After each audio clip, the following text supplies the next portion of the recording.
What's going on, Juco?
Bars make this. Sinner.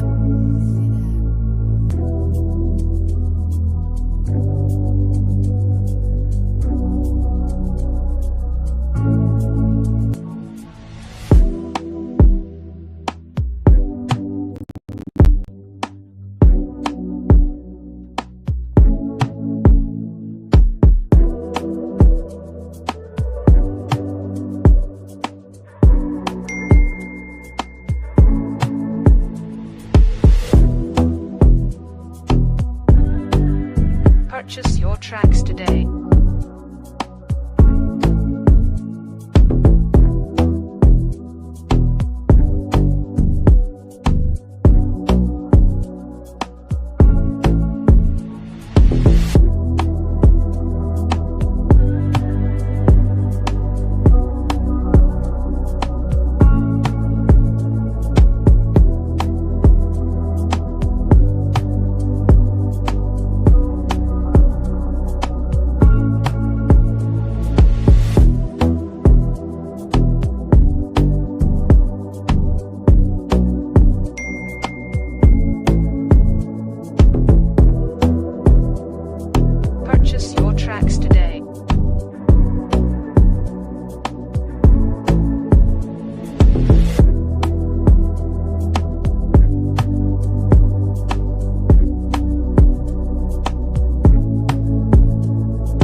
I keep on falling, falling and falling.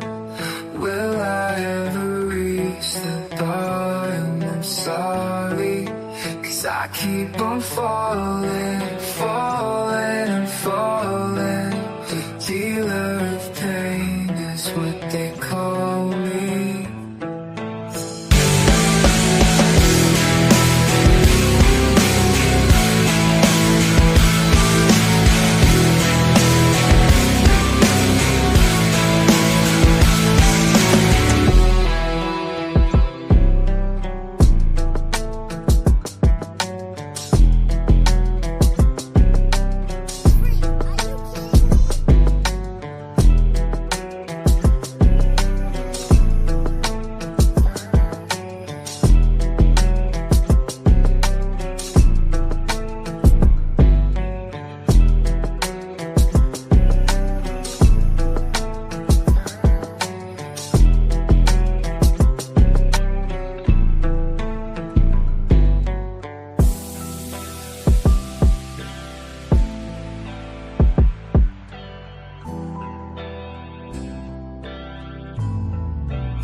And I keep on falling, falling, falling.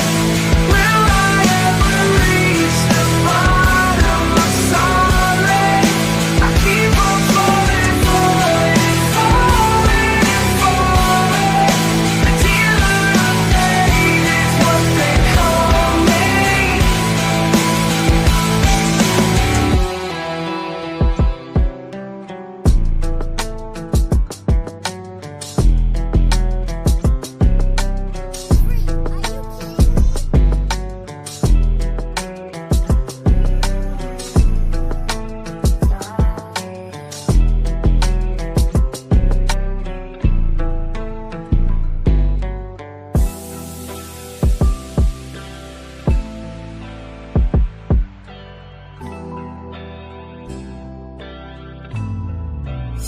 And I keep on falling, falling, falling.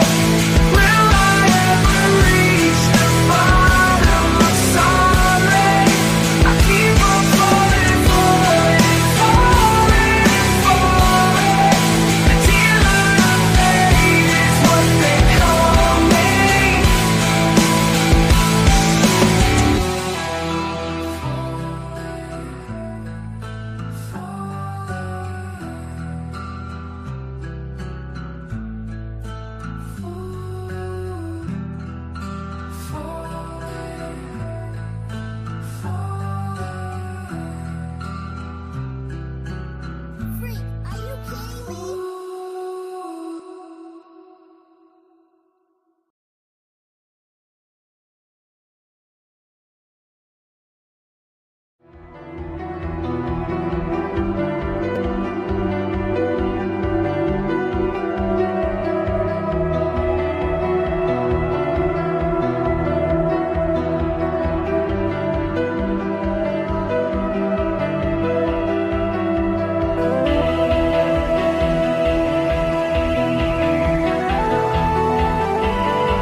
beautiful YouTube family. What's good? What's happening? Ironwork 92,000 in the house.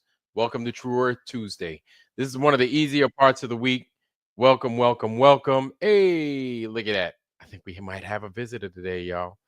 I think we might have a visitor today, y'all. I don't know. I don't know. I wonder who could it be? Somebody that usually does their stuff on Tuesday. Who could it be? Could you guys guess? Could you guys guess? Even though I've greeted everybody already so far today. I wonder. I wonder. Let me see. Could it be Lowry? No. Who could it be? Who could it be? Can you guys guess? Can you guys guess? We've got Mr. Super. No, it's not him. No, no, no. And welcome, New World. No. Sav, I don't know. Jim, maybe. Sav, maybe. I don't know. So, Sav, I don't know. Sometimes he plays on Tuesday. I don't know. It's a mystery guy. He's got a greenish background. You know, something Wong appears to be there from time to time. Let me see. How do I use this dang thing? Now, and it's weird, y'all, because I'm trying to figure out my own equipment, and this is troublesome. So I'd have somebody over here, y'all. Y'all know him. He typically does his Tuesdays and everything. Hopefully this isn't too loud for everybody, but come on down, Sav. Welcome, welcome. Yay! Yeah, right. Welcome, Sav. Welcome. Good to see you. I'm a guy back here, man. Yeah, right. It's been a while, so welcome, man. Welcome, welcome, welcome. Right on, right on. Yeah. I heard we So- was gonna have a lesson in gravity tonight somehow. We're supposed to. We're supposed to. I'm waiting on the good Professor Phil, the professor minus Marianne. Marianne's not with us, so would be nice if she was, though. But you know, Dawn Wells, I think her name was Dawn Oh, Wells. yeah. She's no longer with us. I used to have a crush on her back in the day, but She was looking good all the way up to the end too, boy. yeah, I'll she tell you was. what. She was. That was. Yeah, She man. was She like went to MILF, then to GILF, and then no more. So, exactly. absolutely. That was my girl, man. I love Dunn Lewis. But who we got? We got KB Tools. I guess KB Tools is the cousin of KB Toys. So where there was KB Toys in the mall, KB Tools would be like at Pergament or Home Depot. KB Tools, what's going on, brother? It's good to see you. Welcome. I haven't seen you here before, so welcome to the Foundry. Enjoy yourself. Kick up your feet. Relax. Help yourself to anything in the digital fridge. Just make sure that you're nice to these people, because if not, they will eat you alive. I'm serious, man. These guys are like piranha in here, you know? Hey, look at who it is. Chicago Cubby Bears in the house. Welcome, Chicago Cubby Bears. Good to see you, man. Welcome, man. Welcome. And everybody else, y'all got y'all shout out. Just about everybody else. I said what's up to everybody else in here. But except for Jeff Gashead. Jeff Gashead, what's good, brother? It's good to see you, man. Jeff Gashead is in the house. Drummer for Truth. What's going on, bro? It's good to see you, Drummer for Truth. Welcome, welcome, welcome. All right. So yeah, Sav, last week we had you know, the craziness going on with the map and all that. Basically I just wanted to make it as short as possible, but you know, it turned into a typical Sunday. It was long, but it was cool because we got a lot of things discussed. One of the things was the original part of the original, I guess you could say, topic on the map was St. Thomas, where he was buried. And apparently he's buried somewhere in India, but it shows it on like the southern coast, the southern portion of India. Okay. And it's written in Italian. Now, this is off the Urbano Monte map. One of the things that we possibly could have discovered is that there's a discrepancy in the Monte map. It was Sam. I don't know if you know him, Sam Abukaya, Flat Earth Recon. Maybe, yeah. If I say him, I probably recognize him. He's usually on every once in a while. Good guy, good channel. He's every once in a while he'll show up on Vika's channel. Usually you might see him on. Yeah. I know who You know you're talking Sam. about. Yeah, good guy, good dude, man. Sam was there, and what he pointed out to me was such a big deal. The whole map is in Italian. You know that, right? It's either Yeah, yeah. Italian or it's got some Latin. Dude, Yeah. there was a section of the map in English. Where? Yeah. Let me show you. Let All me right. show you. Dude, when I saw it, I felt so stupid. I'm serious. I felt so stupid. I was like, damn, dude. Like, how did this just go by me? But let me share it with you guys. We're not So going to much, do a map. there's so much written on that map too, you know, that's like, and then there's stuff that looks like it's been somebody took an X-Acto knife and cut it out, you know, like what Yeah. did it used to say? They don't want you to know nothing about it. Like that right there, that little blank area. Yeah, right here. All this missing stuff, all the missing pieces. And we counted them out. There were 4 missing blocks. But Sam was looking at it, and then look at this. Sea of North. Yeah. Meridale North. Was that Gia? Yeah, Seattle. But that's like the frozen sea, the frozen Glaciatic. sea of the north. But Okay, it looks like thing it's is- like little dots denoting that too. That it's like well, the thing is that north is an English word. It's an American word. It's an English word. The Italians never ever say north. Nobody says north except for us. what's north in Italian? Nord. Nord? Nord. Okay. Nord or Norte or Nord. Let me check just in case so I don't start putting my feet in my mouth, man. North just look at in Italian is Nord, N-O-R-D. So I don't know if the Italians ever use the word north, but they typically say Nord. I don't know if there's a I don't think they've ever used. Anyway, saying all that, trying to not say much, but saying all that to say that he found that, and this just right over my head. It's I don't old even Saxon. know. It's old Huh? Saxon. It was incorporated into English. It's an old Saxon word. Right, but that's like so far. This is the only thing that we've found that he's found, right, in English. So I really think that this map needs eyes on it, like seriously. But I mean, it doesn't surprise me that he found something like this because here's the thing, right? When I visited the map in Cali, one of the things I noticed was how you have a lot of erasures in here, right? Yeah. The northern part, a lot of things being erased. And if you in person, this part of the map where you see this star, right? Yeah. This has got like gold paint on it. This is actually gold, like real gold. It's got flecks of gold inside of this paint, right? Okay. It's not just like a traditional marker or anything like that. It's got like pieces of gold in it. And this, on the flip side, has pieces of silver. It's weird.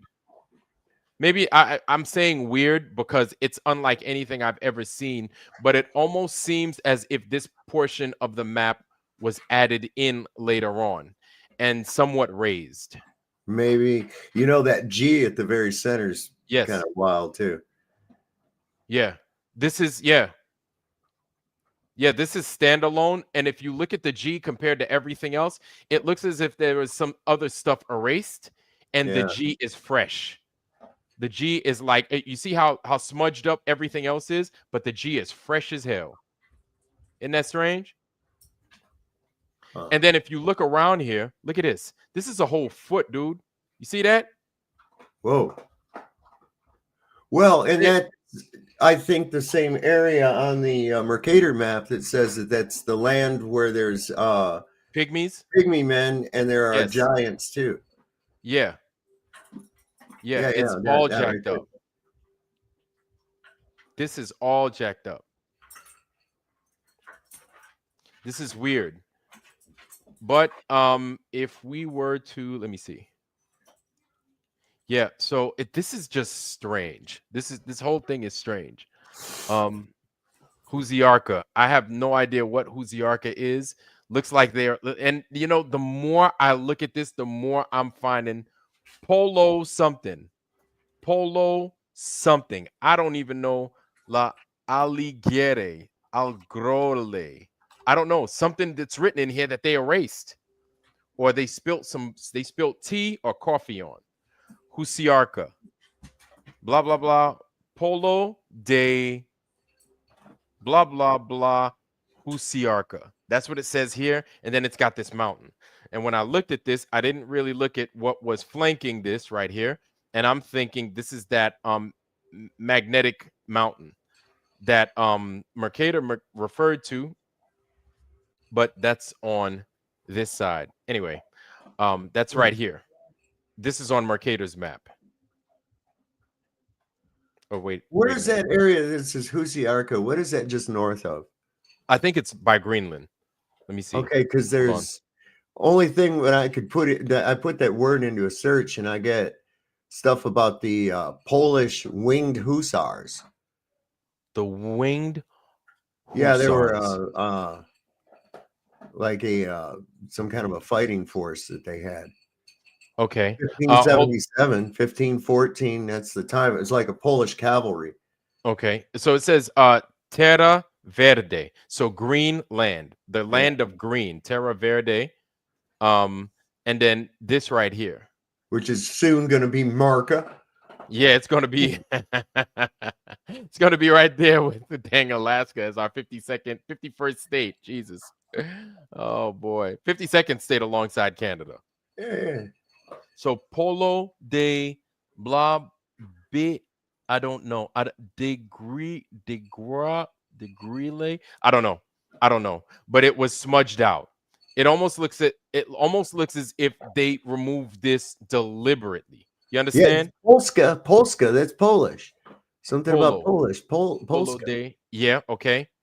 Polo de. And then Husiarka is this cavalry Okay. they had around. It's well, the dates I'm getting are between 1514 to 1577.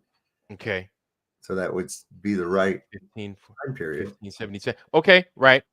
That's around that time. Okay. Or Polish winged hussars were a form of Polish light cavalry that was formed in the early 16th century. Their origins could be tracked to when the Serbs arrived in Polish territory. Okay. Poland is inland in south of the Baltic Sea, right there, right next to Germany. Yeah. So let me see. So I'll be honest with you, Sab, like I've never seen this before. Huh. I've never seen that before. You've got a bunch of stuff that's scribbled in here we can't see. You've got this stuff right here we definitely can't see. They erased that. When I saw it live and I saw it in person, I couldn't see that. And I took a multitude of pictures also of the north area, and I couldn't see what the hell was going on in here. But it may be consistent with everything else going on in here, where it talks about basically the grades coming along up all the way up to 90. But this may be something special. This may be something special to talk about 90 degrees right here. 90 degrees in here. Seems to be a lot bolder than the other areas as well. Mm-hmm. So let me see if we could scroll a little bit more in here. Dr. Phil was supposed to come in here, family. Family, we were waiting on Dr. Phil. Dr. Phil is funny. Dr. Phil is out there doing his round, man, collecting a whole bunch of illegals, I guess. It's funny. Did you see that? Oh, did you see how Dr. Phil recently? The real Dr. Phil from TV? Yeah, like the actual Dr. Phil from TV went ahead and he freaking there was an illegal getting arrested. So Tom Holman, who is the Homeland Security guy, went ahead and he got this criminal, had him in cuffs and everything, had him dead to rights, and then Dr. Phil is asking this dude questions on camera. And then the dude's he's like, so where you from? He's like, where am I from or where am I born? He's like, yeah, where you born, where you from? The guy tells him, and then the guy's like, aren't you Dr. Phil? And then he's like, how do you know me? And I'm thinking to myself, I thought to myself instantly, if that was me and I got arrested and I had a shitty moment at that time and somebody appears to me looking like Dr. Phil asking me questions, I swear to you, I would think I was in a dream. Like seriously, Yeah. I would think it was a dream. Like I'd be standing there like this isn't really Dr. Phil asking me why I'm here, who I am, where I'm from, where I live.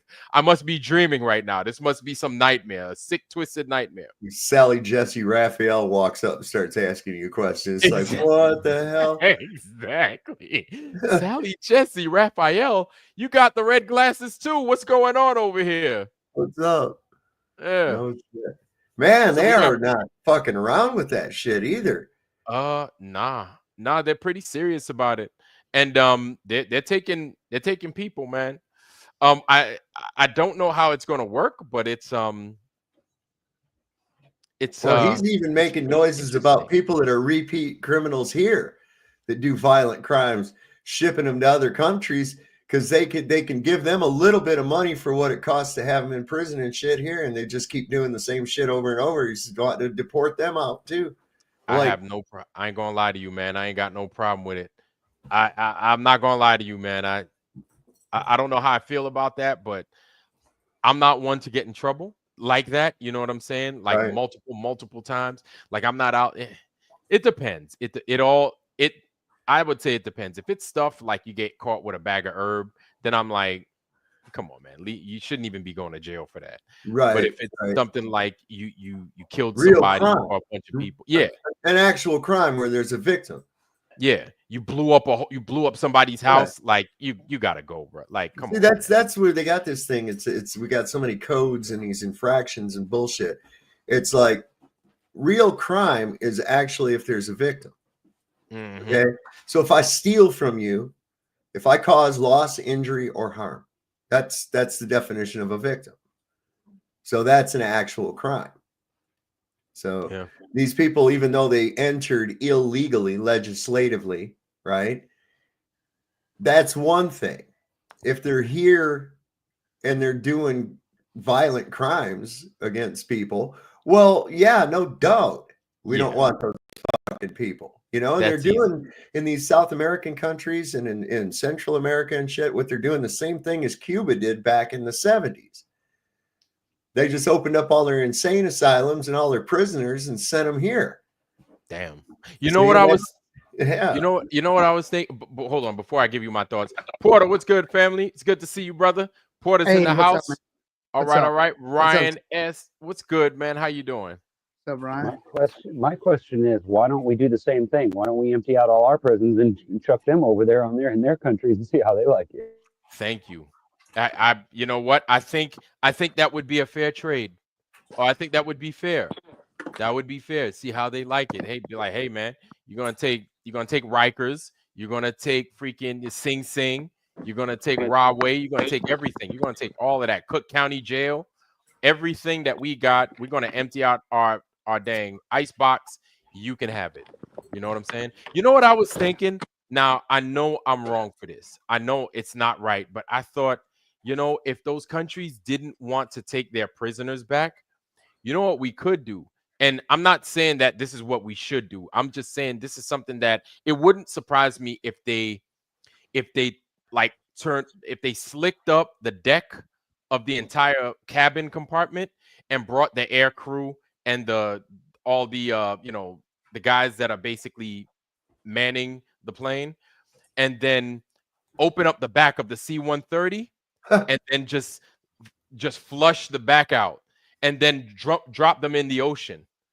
But before they did that, they would chum up the waters real quick to make sure that there are no survivors, and so the sharks could eat them after they land in the water. I'm not saying that. Damn, that's some hardcore shit right there, bro. I'm not saying that they should do that. I was like, but what if they're survivors? I was like, but if they chum up the waters real good, Yeah. might not be any survivors. But no, that wouldn't be nice. That would be a horrible way to go. Well, Actually, nice being ignorant, so technically it does work.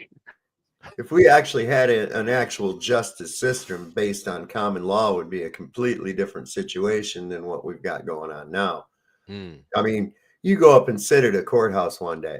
Just go up there and sit in the gallery and look at the clown show that happens up there. And it's like, wow, what'd this person do? Seems serious. Oh, you didn't have a certain kind of a sticker on your car, or some other stupid shit, and it's like, what the fuck? Who's the victim here? Yeah. You know? Yeah. And we've gotten to a point to where you shame people for like, oh, you don't have your registration on your car? And Yeah, it's I like, know. dog, like, man, ooh, I'm telling. Like, Yeah. oh, Well, like, technically, you don't need a registration on your car, but yeah, that's just my opinion. yeah. Like I got caught without my registration. And the cop's partner that caught me the first time was like, hey, how you doing, sir?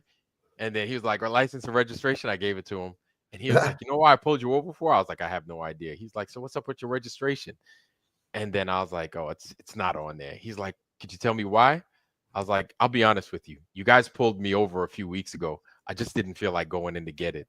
And then he was like, all right, I appreciate that. He was like, you know what? You're honest with me because I was there a few weeks ago when we pulled you over. And I was like, oh my God. And here I was getting ready to give him a piece of crap excuse. And then he was like, you know what? I appreciate your honesty. He's like, look, get it fixed. But to make sure you get it fixed, because we can't have you on the road. He gave me this piece of paper. I was like, man, whatever, man. So I went to court and then I got it taken care of. The judge was like, dismissed. You're good. It's like, thank you for your service, by the way. I was like, yeah, get the fuck out of here. So much my service does for this damn appearance in court. I just missed some work. Yeah, but at least you got something. You got a nod or something. He at least he was respectful. Could Yeah, have been well, worse. It could have been an well, asshole. where I live too it's a small town area. You know what I'm saying? So when you're it's weird in these places, right? I live in Virginia, like kind of close to Saab, a little bit further north to Saab. I live in Virginia, but it's still one of those small town type feels Yeah. and vibes. And I live in the sticks too, by the way. And so, like, I go to the American Legion a lot. I volunteer. They see my face. I volunteer a lot, right? And really, the only time I go to fuck off is tomorrow. Tomorrow's steak night. So I go to my steak night, and Friday I go to Fish Fridays and shit, and I get the fish and stuff like that. Then I bring my black ass back home, and then it's no problems. So really, the only time they see me is like volunteering on holidays or parades Yeah. and stuff like that. And that's the only trouble they get out of me. They don't really hear from me. And so they're like, oh, I seen this guy. They might hear a bunch of gunshots from my house or a bunch of reports, and then they know what it is. They Yeah, come to my house, they come by my house, they see a bunch of shells laying around the place. They know what it is, man. Like the whole place, it's real lax like that. I don't think too many people are. It's a hard thing to explain. Not too many people are familiar with this side of America, especially in 2025, 2024 timeframe. Nobody really knows that kind of America. I'm No. definitely not familiar with it, but I'm definitely trying to take advantage of it, Oh yeah, it's like I hear gunshots all the time, and it's like nobody thinks anything of it, because it's people out sighting in their rifle, maybe deer hunters, whatever the case, Yeah. I can usually tell what kind of a rifle it is just by the sound, Mhm. and judged by the distance. I'm like, oh yeah, that was an AK. I can tell that was definitely an AK or that was an AR. Yeah. It's easy to pick out. So when I shoot my 300 blackout, I'm just like, man, I hope nobody's tripping. Like, man, what the hell is he shooting that for? You know what I'm saying? Shit, But my neighbor's got a can for one of those things, and I'm going to tell you something. With subsonic in that thing, all you hear is the spring of the firing pin. That's it. The click. That's it. What? I'm not shitting you. 300 blackout with a can on it, man. I couldn't believe it. He says, just fire it off into the field right there, aim to the ground. So I did. So click. I saw some dirt down there go popping up. I was Oh like, my goodness. wow. Really? You hear that for nothing. Subsonic. But subsonic is expensive. Yeah. So my cheap ass, I'm like, man, I'm going for them damn practice rounds, man. If it go through a mug, then shit, it is what it is. But I'd be going with that what plastic was it? 2-liter bottle. Yeah. 'Cause I'm gonna- Right. So I mean, I feel that I'm fortunate in that, me being a city slicker, I love the country. And if you guys in the chat, if you don't live in the country, listen, if you can get out and live in the country, but get away from the city. It's highly recommended, man. It's a much easier Absolutely. life. It's calm, it's quiet. If you, especially if you're a retired individual or a retired military or a military of some sort, it's almost like coming back to your roots to some degree. Yep. And it's just, to me, it's just much better. It's just a better way of living, and just getting away from the city. And this is coming from a city boy. You know what I'm saying? I'm from Brooklyn, and I just had enough. Yeah, yeah. No more. And once you've experienced this, you don't want to go back to it. Exactly. It drives you crazy. You go back to it. That's what happened to me. Yeah. Spent enough time here, and then like I went back, visited home up just outside of Detroit, and I was like, "Fuck this place, man." Yeah, when I go to New York City and Long Island, I'm like, oh my God, no.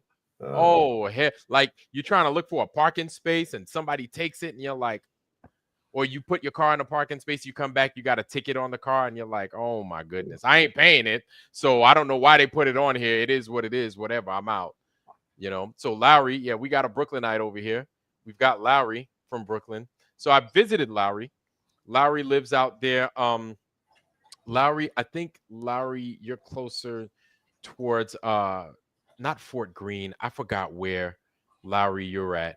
But I went to visit Lowry, and it was pretty cool. He's got a huge loft, big old place. And again, like the parking was a pain in the ass. And I was like, Jesus, man. You know what I'm saying? Yeah. So he's right there at East Williamsburg. So it's cool. And there's a lot. And what's crazy about East Williamsburg, if you guys ever visit New York City, most of New York City is old world structures. There are a couple of cathedrals out in that area. Just huge, just ornate cathedrals, man, right by where he's at. And again, old world structures. So like New York City's full of them. They're not only relegated to places like Manhattan and stuff.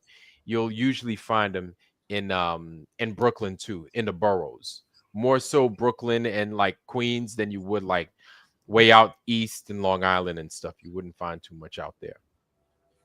Did you happen to catch Flatzoid's premiere today? His premiere, negative. It was a clip from when Duffy came on his show the other day. Okay. And because I saw something where it says Duffy lies again. Yeah. Okay. Yeah, he popped on there and he was trying to blow shit at Keith, misrepresent what he had said in the past, and he got his ass handed to him on that. He tried to put a gotcha on me and never got nothing out of it. But he avoided like 4 times that question about what did you do on the 18th. So he still has yet to answer for that, huh? Yeah. But Keegan says he's got something. And I was like, well, it's about time. That's good. Okay, because you guys did something with him, David Keegan. Yes? Yeah, he was looking at some of his raw photo data and shit like that. Okay, and he wasn't out there tripping. It sounded like you guys had good discourse with him. Yeah, it wasn't bad. It was all right. Which I find that amazing, because on his own lives, on his own streams and stuff like that, he's just he appears obnoxious. So when they come on, yeah. What's that, Ryan? He was nice as pie when he came on. Yeah, which I'm like, man, this is. I listened to the whole thing. I was like, whoa, that's surprising. Yeah, and I'm like, wow, this is good. I'm like, this is good. It's like you can talk to him and you can get words out without having a fight. And I'm like, I'd much rather this than the fighting and the craziness. But he's a snake, though, right? So he's always going to follow up with some trick of some mind fuck of some kind. He can't talk shit in real time. That's what it is. He's not good with the quip back and forth. You can't do the back and forth shit talking. And I'm a master at that.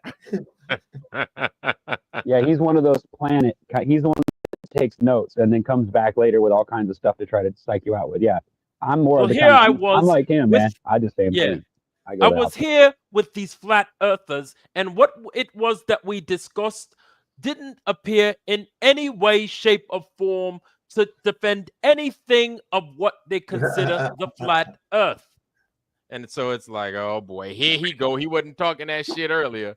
but I could see it now. So here are a few clips from Flatsoid the other day.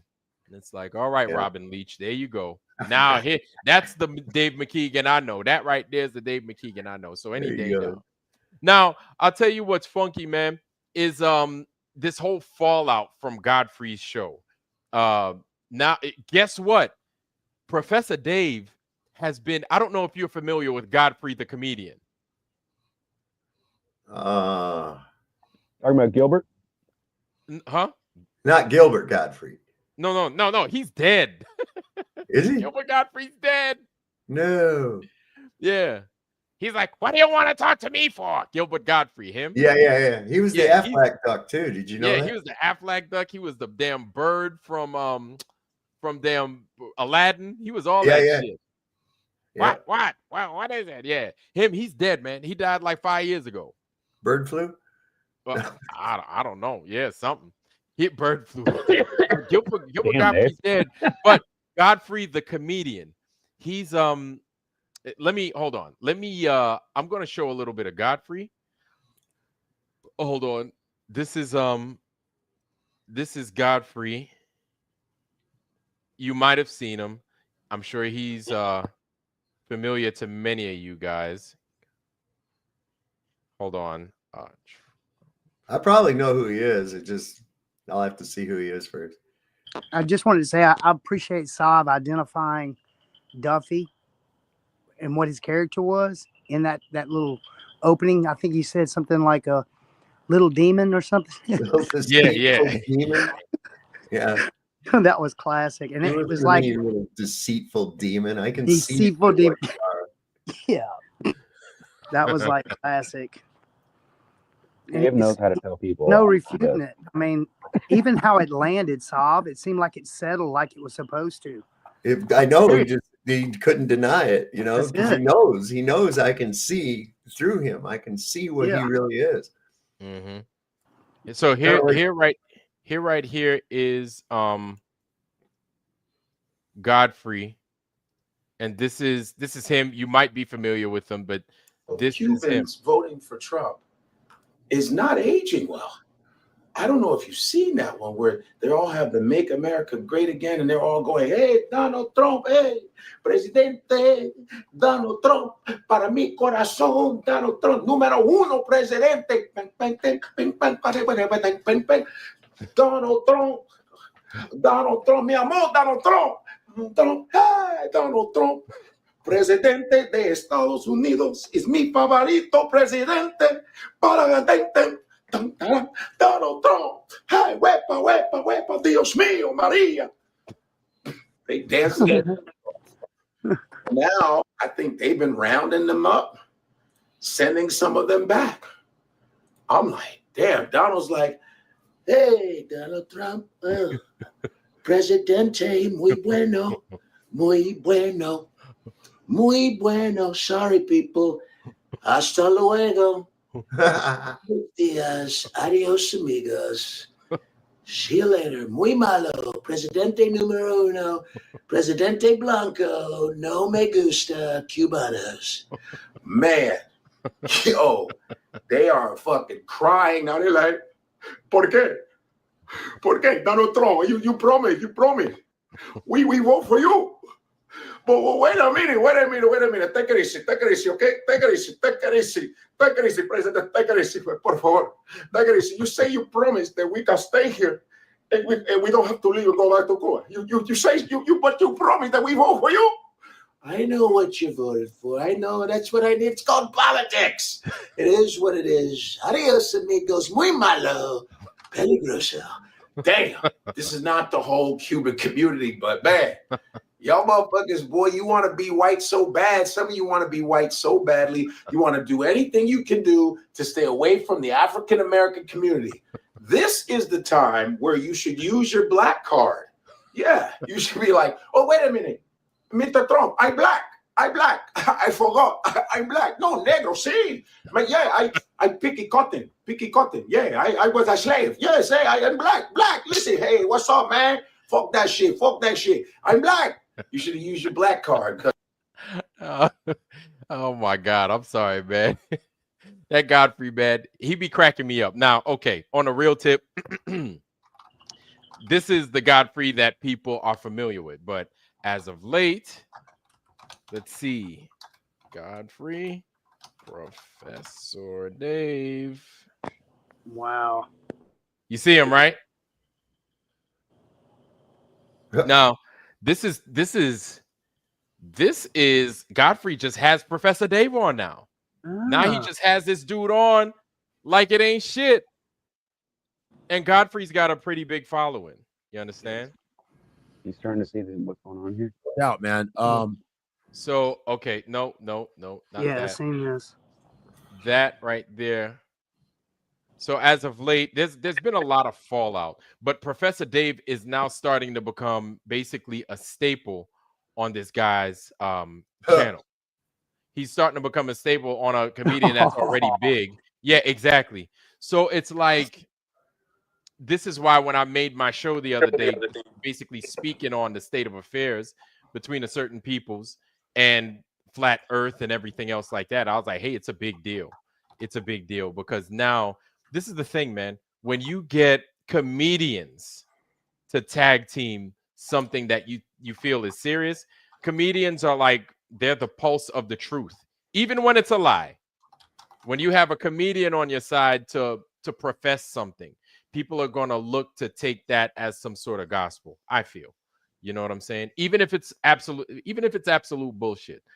Godfrey, I think, is looking for answers like anybody else, but Professor Dave is convincing, especially if you don't know what's right and what's wrong, right? I'm not calling Godfrey an idiot, but it doesn't appear as if Lord Jamar, the guy that was originally on his channel trying to discuss the flat earth, really helped his cause. No strike on Lord Jamar. It's just that the way the whole conversation played out between him and Professor Dave was just an absolute mess. They were just going at each other. No education between the two. And yeah, it just looked real bad. It just looked real bad in general. So now, after Lord Jamar got upset with Godfrey, and it doesn't appear as if he's going back on his show now, instead, to fill that void, instead of Lord Jamar going back to the show, now he's getting the smart guy, Professor Dave. And so Professor Dave has made multiple appearances on Godfrey's channel, and it's not only is it growing his fan base, but it's also putting out more lies to the community. And Godfrey probably don't even know it. Godfrey he does. Yeah, he probably has no clue. He's probably going, doesn't. But what it He's is like, is but Lord, not Lord Jamar, but it's a money thing, right? It is right. it's what's his name has like 4 million subscribers, right, or something like that. Professor Dave. Yeah, but what if those are fake? What if they're bots? I don't know. I heard AI robots you can like create little AI bots that'll sit there and but his narrative create push their own thing. The opposition. Yeah, and that's what it is even still, he still gets a certain amount of views, just the sheer numbers and the volume, right? All you in these instances, all you need is the volume, right? And even it's almost as if you're the only one that says 1 + 1 is 2, but you're in a sea of idiots, like a million idiots that says 1 + 1 is 8. Right. And you're the only one out of those sea of idiots saying 1 all that + 1 can equal nonsense. 1, 2, 3, 4, 5. I think we've had 8 octuplets that have survived. So honestly, yeah, but I mean, but do you understand the logic behind it and why it's like? You know what I'm saying? There's different types of people as were displayed in the Ash experiment, right? You've got those people that will go along with the rest of the crowd to not be the odd man out. Confirmation. And then you've got the ones like myself that are going to go, no, you fuckers are all wrong. And look, and that's where I stand at. But there's a lot of people who just go, well, those other 5 guys think the same thing. Maybe I'm just stupid or something. And they'll just go along with the shit. See? Mm-hmm.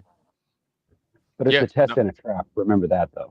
Because, they might be trapping you into, like Duffy said himself when he came on classes the other day. He said, I get people to say things so I can cash checks, Like he gets things on you that you saying, well, if I saw this, then I would definitely believe the Earth was a ball or something like that. And he gets you to say that, and then he goes out and tries to make some kind of test that portrays that, and then tries to trick you into believe. That's the way he wants us to think he tricked, Austin and Jared, right? But we both know that they probably just went along with it. They didn't have to. He needs force. receipt. Yeah. Well, he said exactly. He said something about, I forget what he said. He's a little testicle dumb. That's all. And Ryan, I want to say that is a thing though with AI. You were mentioning. I didn't have my icon up, so I could, But yeah, that's a real thing with the false numbers and all that. I'm sure they've taken from Sav and Iron. I guarantee you, probably 1 out of 10 people that can't get on as much may even have to look them up at times because they probably dismissed their actual login as a view. Yep, I get people on here saying, "Yeah, I didn't get any alerts. I didn't get anything." Matter of fact, I got unsubbed from your channel. I'm like, I don't know. Yes. I didn't kick you off. Like that happens a lot. A lot of times, people will leave me comments and then they'll pull the comments. Like Q and Fee was over there talking shit, and I was like, "Hey, I'm here for the shit talk, right? Leave the comments. It's fine." But they removed it. They didn't even. Right, whether he agreed with me or disagreed with me, they just removed this shit, and I was like, even though I would not have wanted to see it, like I still have to come back and I need to answer to that. I need to answer for it. You know what I'm saying? Yeah. So for them to remove it makes me look like a straight punk, and that's just annoying as fuck. I'm like, golly, man, didn't even give me a chance. But you see it all throughout the web, you see it all throughout YouTube, and now you're seeing it to where these two are joining forces. The last thing we need is a comedian, and a good comedian, right? Which to me, it's like it is what it is because we're of the truth. And when you come with the truth, like it doesn't matter how many numbers they could have a zillion people saying the Earth is a ball. It's still wrong. You know what I'm saying? It's still wrong. But yet and still, they team up. They've done multiple shows together, and it's just peculiar how it's happening while it's happening because of what we just had come to a conclusion recently with the final experiment. Why don't we come up with like this crush team where we get like 5 people that just go into their lives and are very, very, have good etiquette and just ask questions. The same ones, like key questions, and just keep bringing it until those get answered. And if they stomp him, and then his reaction is telling. He won't be on there real long because of his mouth. He doesn't. Truth, I believe this, though, Vlad, when you speak in truth, you don't have to go in and talk about someone else's character, or you don't have to go in and you have to, like poison the well or you know what I'm saying? Stuff like that. You don't have to do those things. And the way he displays his information, there's no validity behind it because of his personality, and it's not true. And so it doesn't settle right because truth is a frequency. And I think if we get on there and we can ask the right questions and like, don't get triggered about nothing. You go onto the platform. Like I wanted Sav, me, you, and a couple of other people within the community to like hit Earth Awakenings and go in and start asking questions to these people on Discord, on their lives, when there's other people because we're in these confined places, y'all. They have decompartmentalized us or compartmentalized us, and we need to spread out in some cases. And I tell you, yes, I absolutely agree. I don't think we need to remain basically hermetically sealed within this comfort zone, which is why I'm like, when you go out and you go to other channels, that maybe you might find some interest with what it is they're saying. And I agree with you, Porter. Like you have to test the waters. You have to go out. You need to spread your wings and you need to weather the storm, because when you get out into these, I guess you could call them battles, but when you're trying to match wits, right, with other people, the truth is all you need as wit. That's it. So you don't have to have the best mouthpiece. You don't have to have the best way of describing things, but as long as you're putting the truth out there, like you said, that frequency will pick it up. That truth frequency will recognize it. Truth recognizes truth. You know what I'm saying? And then you gravitate towards it. So even though there may not be many of them that are familiar with that truth that you're out there spitting, one or two is more than enough. One or two is plenty at that time to recognize what it is that you're saying and then do some further investigation. Totally agree with that. Now, the thing is actually going out and testing it and going out and seeing these lives. And don't be a troll. You don't have to be a troll necessarily, right? Because like even here on my channel, like if there's a glober that comes in here, like we have Sean Hawkins, he'll come in here yelling and talking shit. So I give him the same energy back, right? But if you're like a Professor Phil, or if you're like I Am Wilson, every once in a while I Am Wilson will get a wild hair up his ass and like start talking shit. And I gotta give him those, I gotta give him the powerful hand of glory, right? But every Well, I once in a think while, we've all seen how Sav handles them. yeah, but you'll get a glober and it's cool. Like we love our glober people that come in that are part of the channel. They ain't getting no wrench though. They ain't getting no wrench though. You hear me? They ain't getting no wrench. You hear me? It's like, let me stop. So even if they come in, right? When they come in, we give them love. We show them love. We don't agree with them. We got Swallow. Swallow comes in here. He's like, hey, I got something to show you.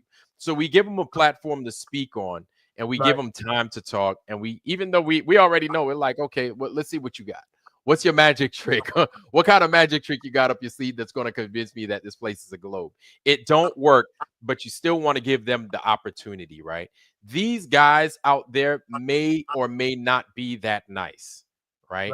And they may cuss you out, call you names, this one, that one, but it's okay. You need to start expecting that. So when I say go out and reach the other platforms that are not flat earth, that believe that this place is a globe and it's talking that science stuff. Present the truth to them. Ask the questions. Do like Porter just said. You know what I'm saying? And it's easy to say in the comfort of a channel like this because everybody has a say for the most part, right? Everybody's got something to say, but at the same time, like, go out there, test these waters, get these people thinking, right? Go to the other channels. Like you'll find channels where there are like people with those super degrees, right? Like a Professor Phil or something like that. Like that shit don't scare me. I went on LinkedIn the other day and they presented something on like the JPL and they were like, oh, we designed a new leaf. We designed a new leaf that we're going to use on the shuttle to go to Mars. And then I put a bunch of laughing emojis. I was like, y'all ain't going a goddamn place. And this is on a professional, this is on a professional platform, right? LinkedIn.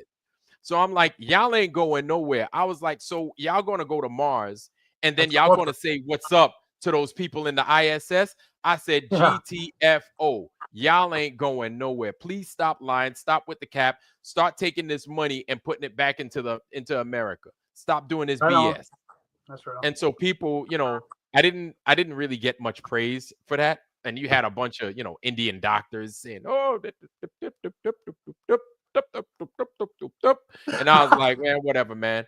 I was like, it is what it is, man. You can say what you want, man. I don't care what kind of degrees you got. I don't care if you got all the degrees in the world and you got 3 more in your armpit. You know what I'm saying? This place is what it is. And the faster we start getting people to recognize this, and it doesn't matter how eloquent you try to present it. There is no best way to do it. I think one of the things that they wanted to do with the final experiment, and hear me out, is they wanted to take down Witsit. They wanted to get rid of Witsit because you saw how he undid freaking Flat Earth Dave, not Flat Earth Dave, but Professor Dave. So you look at the pillars of what the Flat Earth community was for the most part, right? The Mark Sargents, the Karen B's, I guess, Professor Flat Earth Dave, Austin Witsit, and Jaren, right? Now all these guys have almost become like an irrelevancy. That could have been a demoralization process too to level up. Yes, possibly. I was looking for Austin. I saw Austin in a couple of videos, and it was like clips. These little, and I was like, man, this dude sounds pretty smart. So I could never figure out who this dude was, right? And then all of a sudden, come across my feed, he had this red beard, his white lab coat on, and so 1 year in, there was videos of him in this $800,000 or $400,000 RV like tour bus thing that they bought going around the nation. And then I don't know what that was about. And then He the got whole arrested at Mount Rushmore too. yeah, I remember that part. Yeah. And so, like, in 12 to 14 months, I mean, you could plant someone. I don't know. I don't know. It's just too perfectly knitted the more you stop and think about it. He was the very first videos, he's sitting on the curb, on the street curb, right? The wind's blowing. He's like, sorry, I'm out here on the curb, and then it goes for he's in a room, and then he's in this bigger room, and then what I'm saying? Like within 14 months. It's just weird. So this is when he's like preaching on the side of the street. Yeah. Not just, well, he's truthing. He's Okay, doing well, about flat Earth and shit. yes, Yeah. yes. That's what I meant. Yes, Flat I heard smack. about this. Yeah. I heard about that. I didn't watch it. Now the Right. Austin Witsit that I came into familiarization with is the one way, I saw a real smart redheaded dude sitting over Right. there just giving it to a globe earther, and I was listening to him. I was like, wow, he sounds like he knows what he's talking about. Yeah. So I kind of did a little bit of research. I was like, okay, this is true. These things are true. But the magnetism aspect of it, I'm not gonna lie, it was it sounds good, but I used to be one of those sound good, sound sexy guys, right? But then I had to back off of it because I can't prove any of it.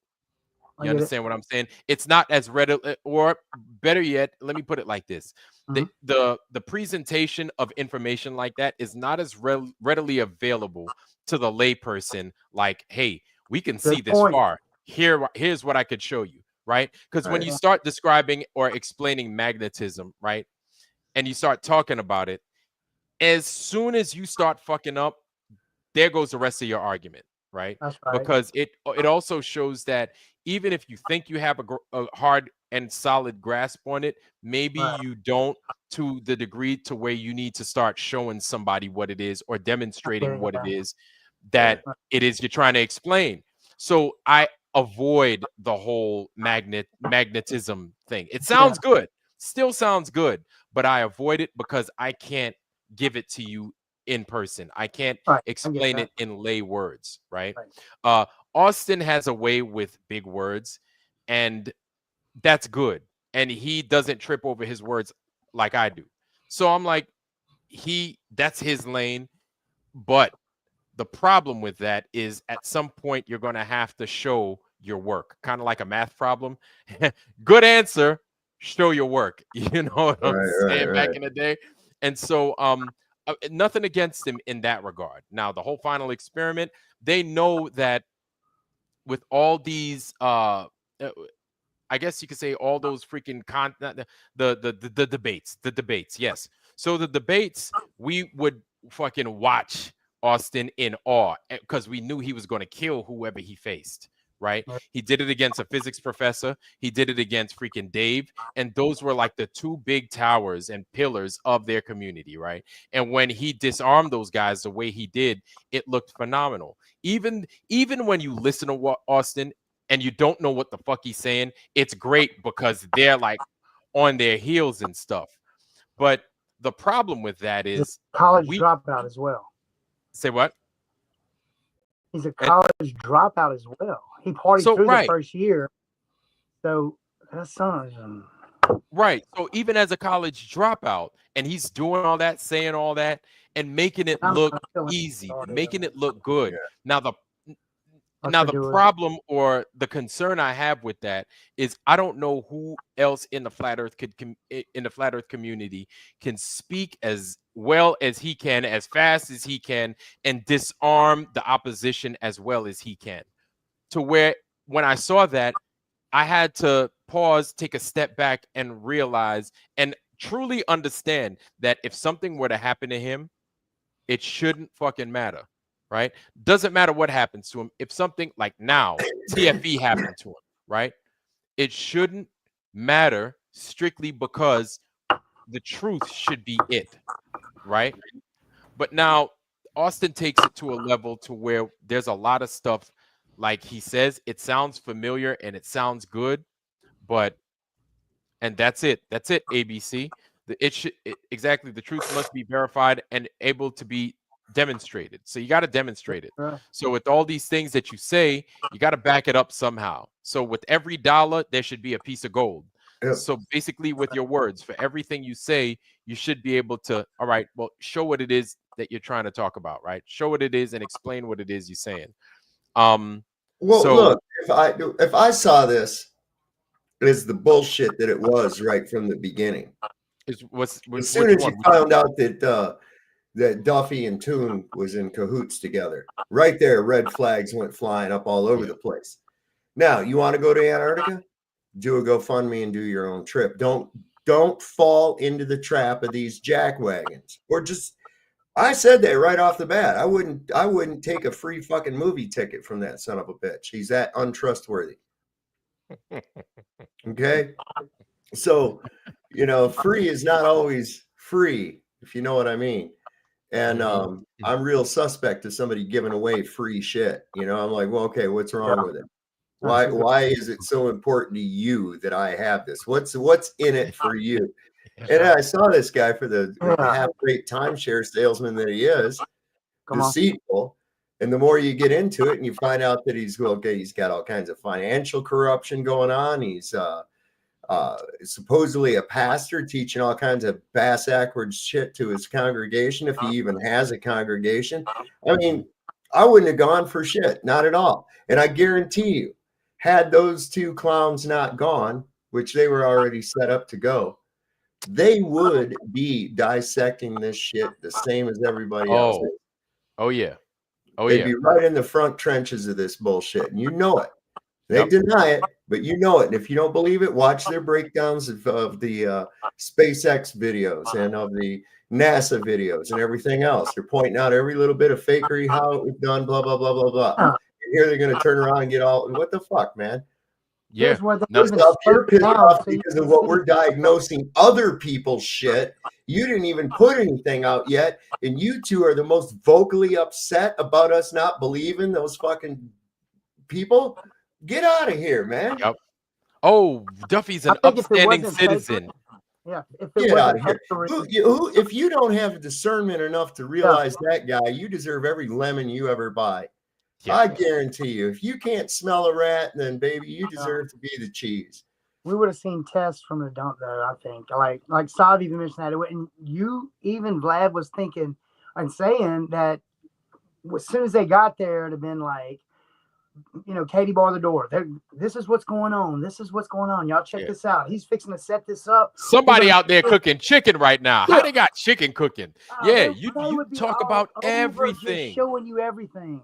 Yeah. Showing you everything. I ate chicken There would too. be nothing to edit. You want to know what? You want to know what I would show? I would There go was to the nothing to edit. bathroom. It was real, y'all. Yeah, I would go to the bathroom and I'd be like, "Hey guys, check this out. I'm flushing a toilet. Look, I'm flushing a toilet. Look at it go clockwise, guys. So, well, that dispels that. Look at this one in this toilet go counterclockwise, guys. Well, that dispels that. I'd have been Like depleting all my batteries.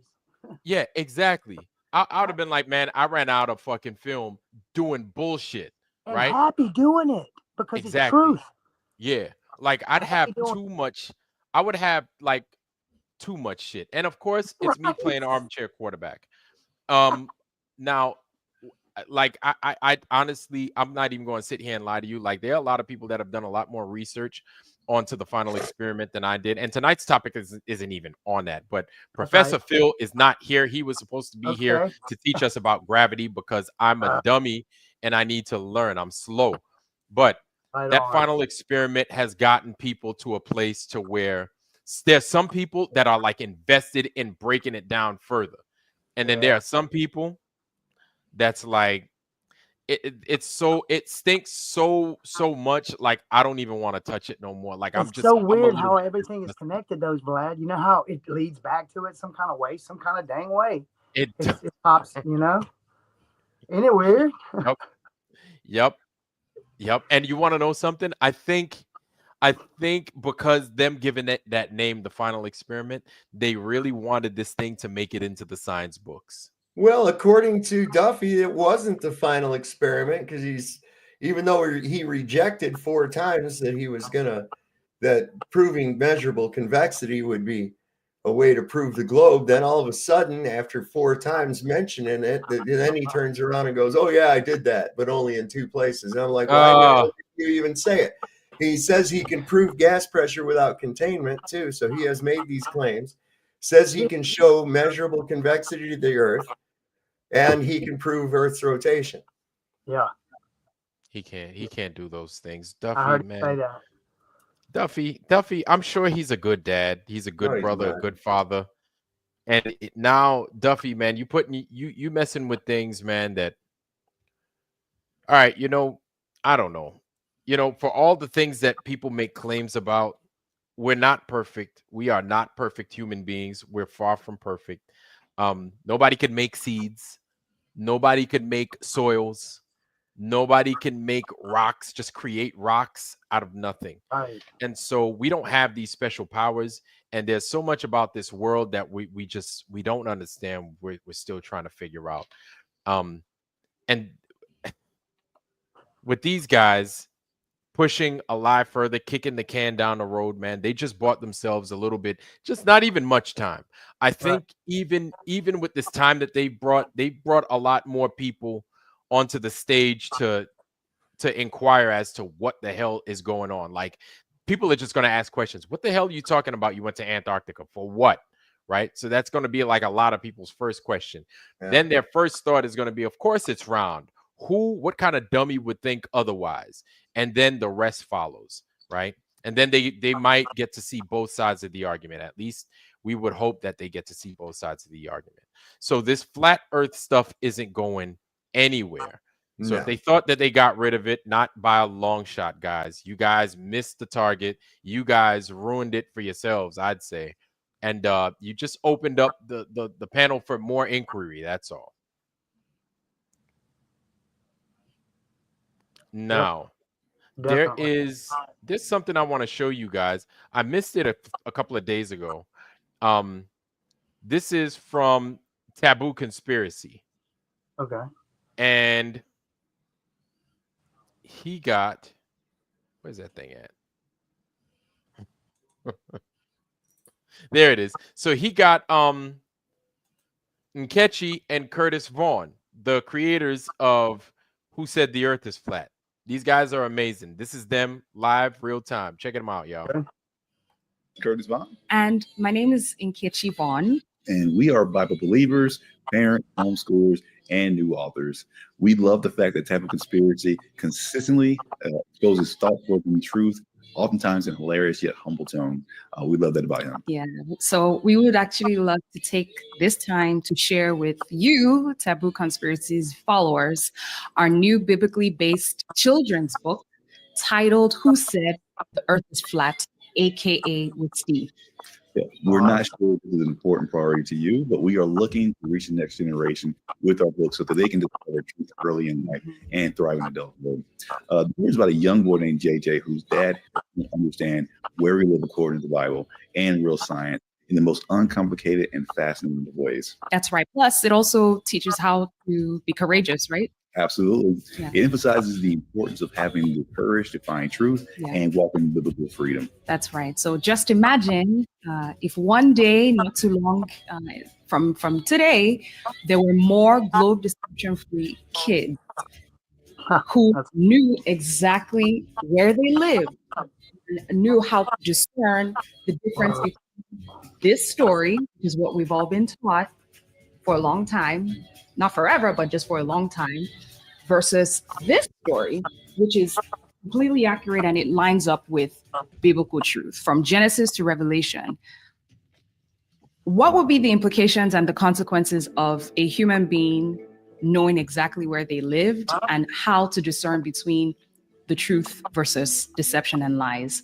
If that sounds like a cool idea to you and an important thing, we're asking you to please consider becoming that hero that your family deserves by investing in this book. This is a teaching tool and it's currently distributed in 2 different formats.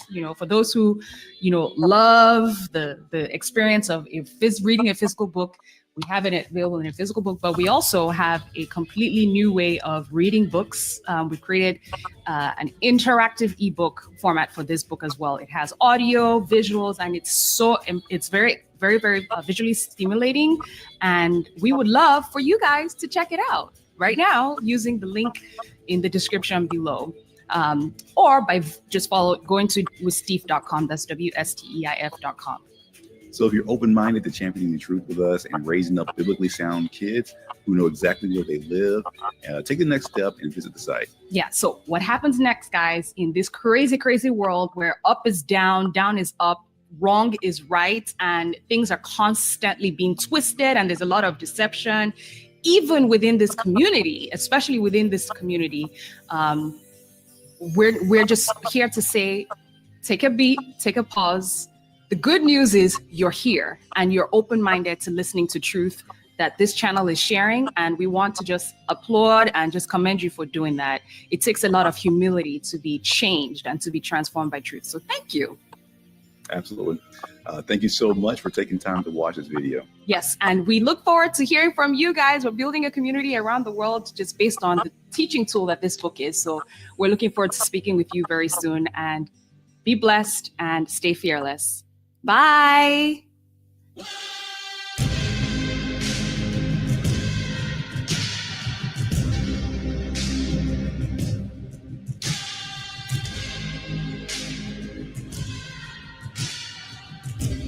There it is, y'all. So I think that's amazing. I love that this family's out there doing what it is they're doing and promoting the flat earth the way I think it needs to be promoted into kids, right? Oh, that's awesome. Yeah, I think that's great. And even though they're doing their part, I think every flat earther out there that's as passionate as they are, as passionate as we are in what it is we do, we need to do our part too, whatever our part looks like, whatever that looks like. So if you go online and you find yourself online from time to time and you find yourself in a Glober's chat, you just present the truth, man. You just ask some questions. Just ask some questions. That's all. And we're supposed to have Professor Phil here, Dr. Phil. Dr. Phil from Australia, where you at? Why you hiding? You know you were supposed to be here. You said you was going to be here, Dr. Phil. Where you at? Dr. Phil's over there having a boxing match with a kangaroo with a Vegemite sandwich in his other hand. Dr. Phil gone, man. I don't know where he's at. Was he going to show gravity actually having an effect on gas behavior? He was going, Dr. Phil was like, mate, you're a fool, mate. That's not gravity. This is gravity. And he was going to get one of his boomerangs, man, and then show how gravity affects the pull of a boomerang after you throw it. So it was going to be totally interesting. I was really looking forward to the lesson that Dr. Phil was going to present to us. Because I sincerely believe that no matter how young you are or no matter how old that you are, there's still a lot of learning to be done in your life. Obviously, the older we get, the harder it is to change. I think I didn't expect to find myself changing into what I am now.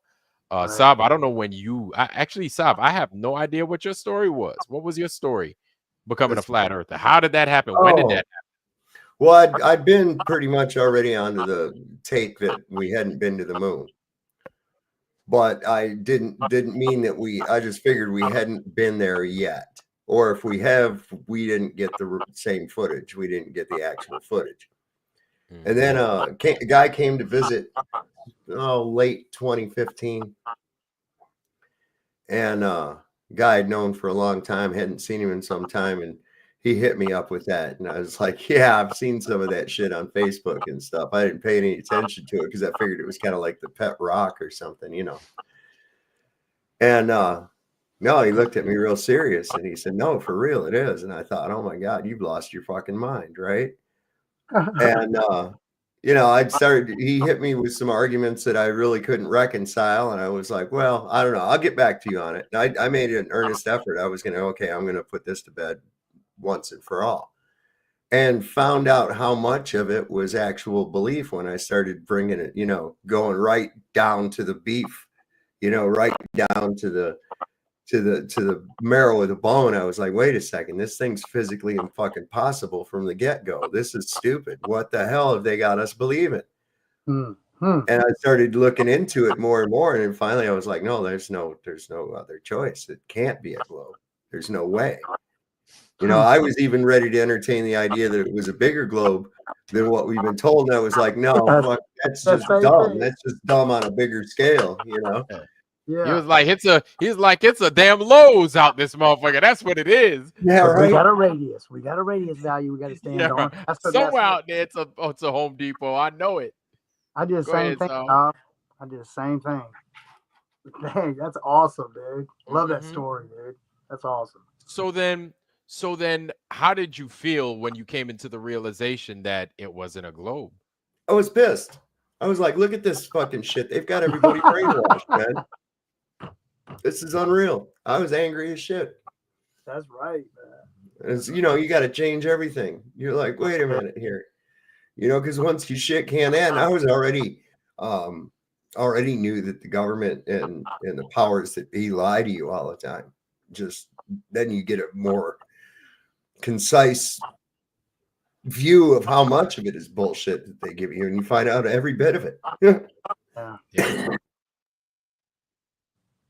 Yeah, it's like literally everything. And once you get down to the brass tacks of it all, you're like, oh, they lied about that too. You're like, then they lied about, and when you get to that point, it's like you've gotten to the end of the page. You're like, okay, so then they lied about everything.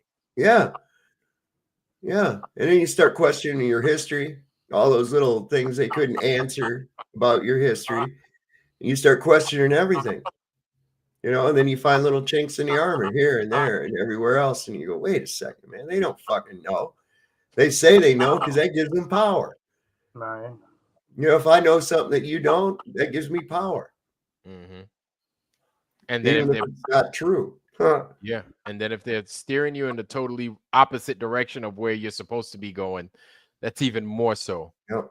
So then when was the first time that you actually basically uttered out loud that the earth is flat? Like, you're like, because I think when I got to that point, kind of like I was like you, much like you, I was shocked, and then I was really upset. I was really pissed, and then I was scared, but then I was like, how am I going to come out and say this? So how did that look like for you?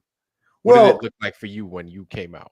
I just said it, man. I just said it. We've been lied to. Look, I can show you why. Blah, blah, blah, blah, blah, And if somebody gave me some shit, like, oh, you're crazy or whatever else, I was like, yeah, no, baby, you're the one that's crazy.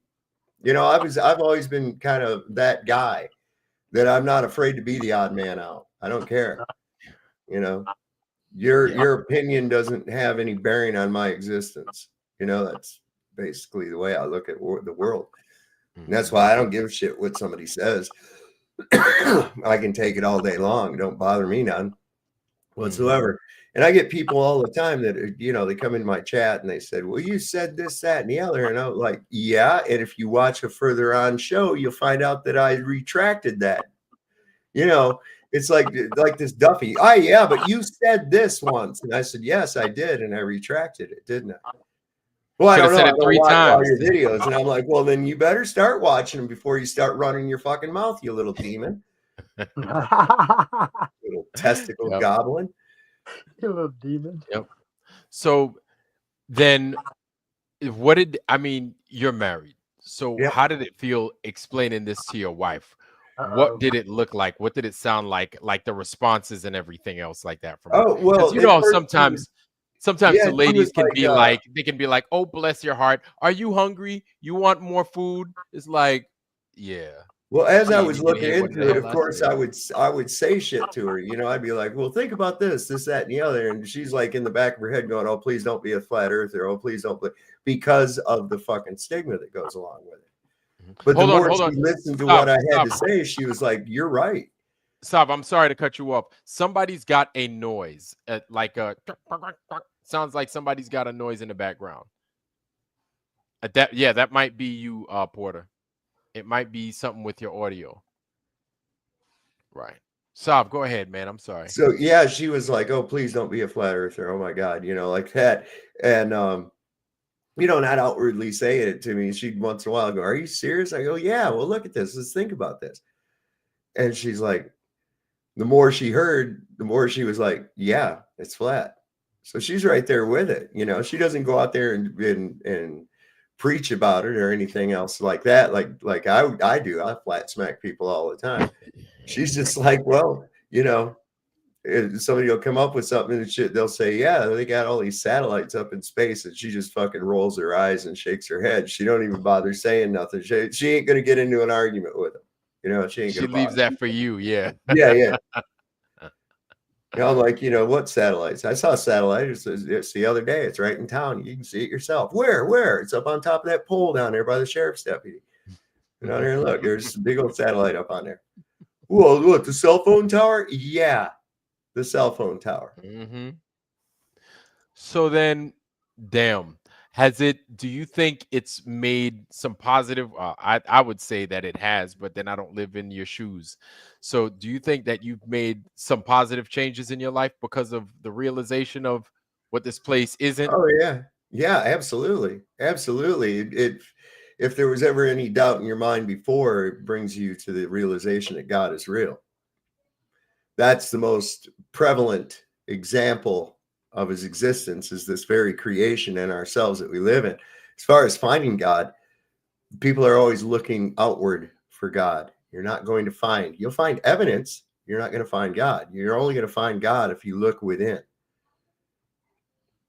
That's how it works, man. It's not on the physical plane. You have to search beyond the physical plane, and that's within yourself. The only way to get to that non-physical plane is through yourself, through your spirit. Mm-hmm. That's why nobody gets out of here alive physically. That's right. I get that all the time. People that blow their mind. They say, well, where do you think you go when you die? So where do you think you go? You're not really here to begin with. You don't go anywhere. You just stop doing this. Yeah, you just stop altogether. Yeah. Yeah, I mean, you're just not doing this. You're in your higher place. Mm-hmm. It's kind of like what happens when you're playing a video game, right? Yes. And you put it on pause or you shut it off. You shut it off. It's over. Video game's over. You didn't save the game, nothing. You didn't save the game, and you shut it off and you go eat dinner. The game went off, but nothing happened to you. Mm-hmm. That's the same thing. That's what I see. Ryan, that's you good? That sounded a little bit creepy. I said, I died. Oh, I was going to make some kind of a sound like Mario dying, but I forget what it makes a noise at. Yeah, you ever see the Adjustment Bureau? Hmm? Did you ever see a movie called The Adjustment Bureau? Yeah, I've seen it. It's pretty. That'll make you think. There's like these dudes that like kind of blend into our society, but they're like keepers of the timeline and how things are supposed to work out, predestination and shit like that. Really? Yeah, it's pretty wild. Predestination. It's called the Adjustment Bureau, and it's basically this guy Matt Damon. He's not supposed to meet this girl because it'll derail his political career or some shit like that. And because one of the Adjustment Bureau agents was asleep, the thing didn't happen the way it was supposed to, and he has to try to get it to work back the way that it did. It's wild too, because the dude walks into his office and there's these dude in hats and everybody else is just frozen, paralyzed, and they're in there moving papers around and doing shit, and these people have no idea they've been paused. And then all of a sudden, then when they leave, they unpause them and everything's back to normal and shit.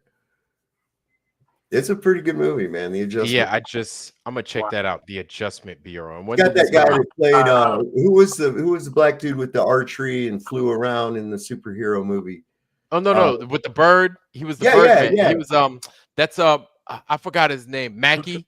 So Anthony Mackie. Anthony Mackie, I think. I think so. He plays one of the Adjustment Bureau agents. It's got Matt Damon. Yeah, and he was in the Marvel movies, right? That one? Yeah. Yeah. Anthony Mackie, I think it is. Yeah, he's been in some movies. Yeah, the Adjustment Bureau. Yeah, I'm gonna check that out. Now that's funny that we've kind of come across that because our good sister that they call Maria Walker. Oh, there's Maria. Is she here? Oh no, I thought you said she was. Oh no, so Maria Walker's usually here. Okay. I don't know where she's at now, but I do know that Maria Walker drops some pretty good gems from time to time. Oh yeah. Recently she dropped in my chat, well, not in my chat live, but in my comment section, some pretty interesting stuff based on the timelines. I think some stuff that I totally, I'd never seen in my life. And so here it is right here. I'm going to show it to y'all right here, and I'm going to give it to everybody in the chat. So hell, why don't I just take it a step further? So it's called Is Our Timeline Correct? And obviously these guys are asking the questions because they know it's all fucked up. Let me give it to you guys right here. If you look in the comment section, boom, there it is.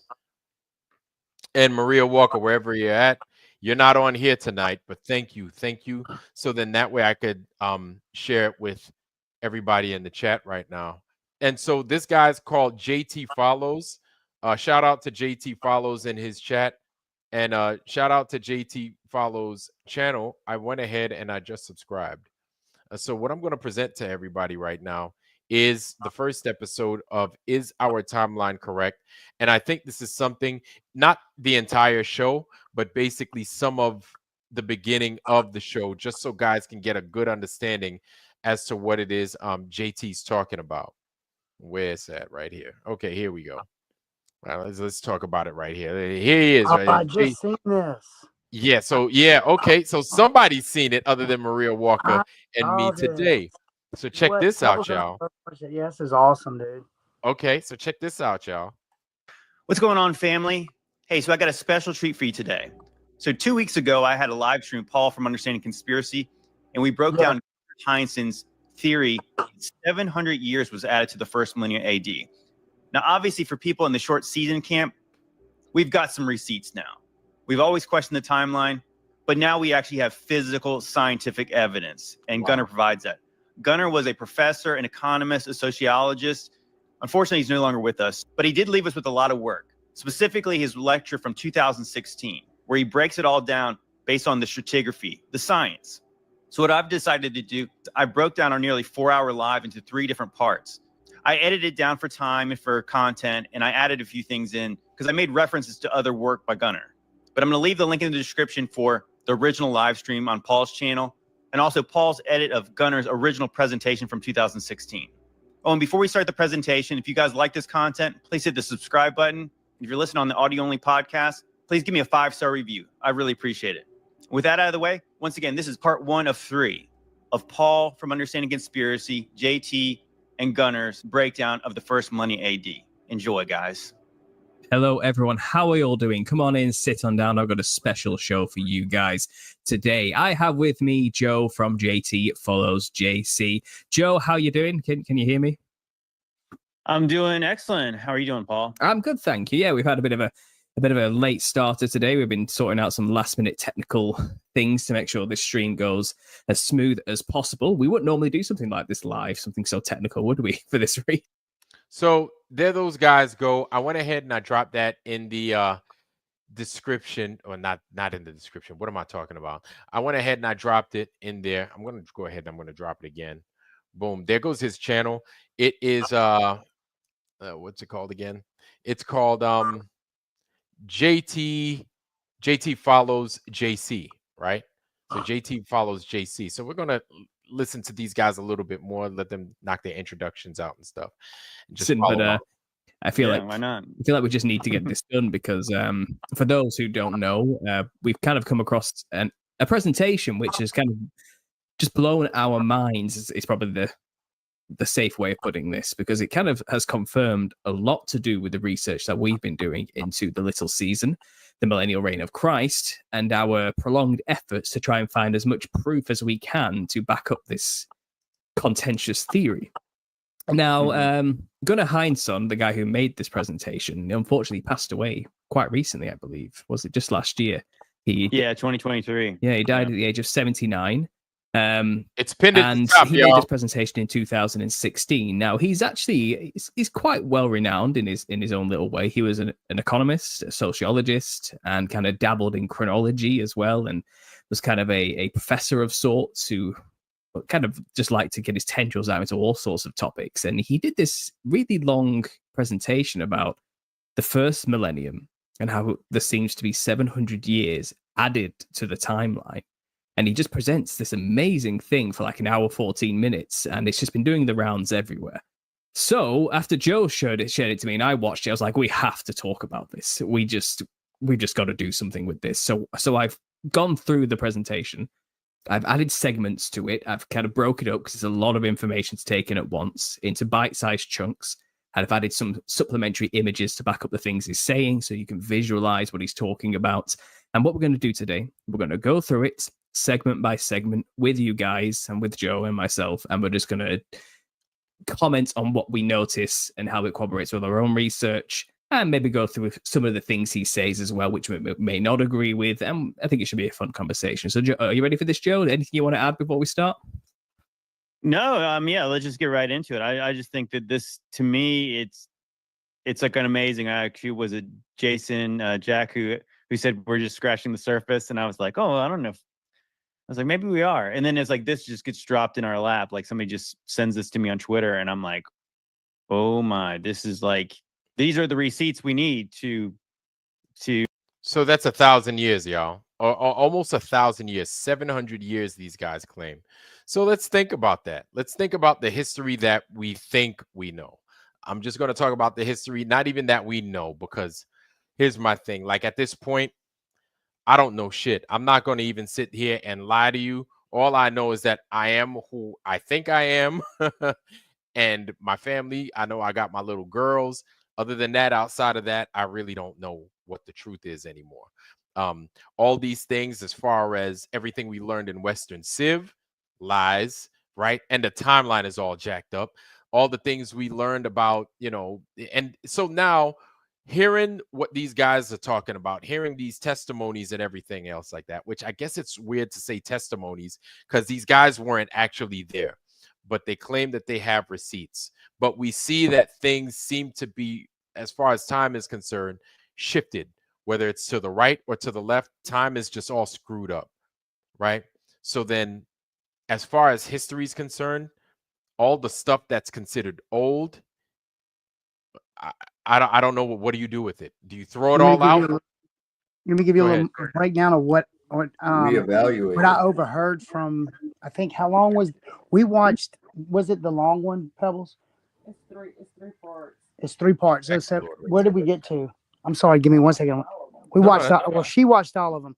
So the thing of it is, what we've noticed is this guy in the background, they're gonna let speak, right? Puts together the cataclysms, and it like obliterates the timeline of narrative we've been given, and the way it's chronologically like dated, it redated, shows that it's hidden. There's no buildings. There's no nothing. Yeah. Wait. Repeat No, that. no Repeat buildings, that no once more, art, please. no anything within that 700 period. They broke down and found out nothing was at that time. Wait. Years. There was nothing. Nothing happened. Like nothing happened. So yeah, it's just like a blank The area. Dark Ages. Yeah. Right. Okay. Wait. So now, from what perspective is the question? From a Western civilization, from what we were taught in history perspective, Yes. or I think it's a widespread kind of chronological assessment from each culture, and then he put all of those things together to see how they matched, and then he organized it. You get what I'm saying? That's just a quick breakdown of, I think, what this professor did. He's blown away. Even the professor that's speaking about he just goes into what we know and then what he could dig up privately and found out and verified. And then I think through his life's work, that was his when he started seeing some kind of correlation and something didn't add up, he started making these different timeline assessments and he wrote this, I guess, well, I don't know what it's called. Is it a thesis or something about it? What would you say, Sav? What is it called? I don't know, a theory. Right. A theory, a treatise, maybe. Yeah. And so Yeah, he just breaks it down and they go in and they put forth these different, topics that are kind of part of the whole theory, which is we're in the little season, right?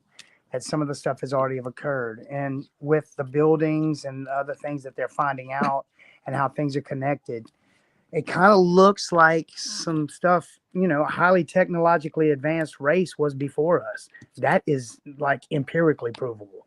Okay. Structures were actually functional, digital electricity. Just the peasants didn't have speaking devices. They screwed up and gave us a web.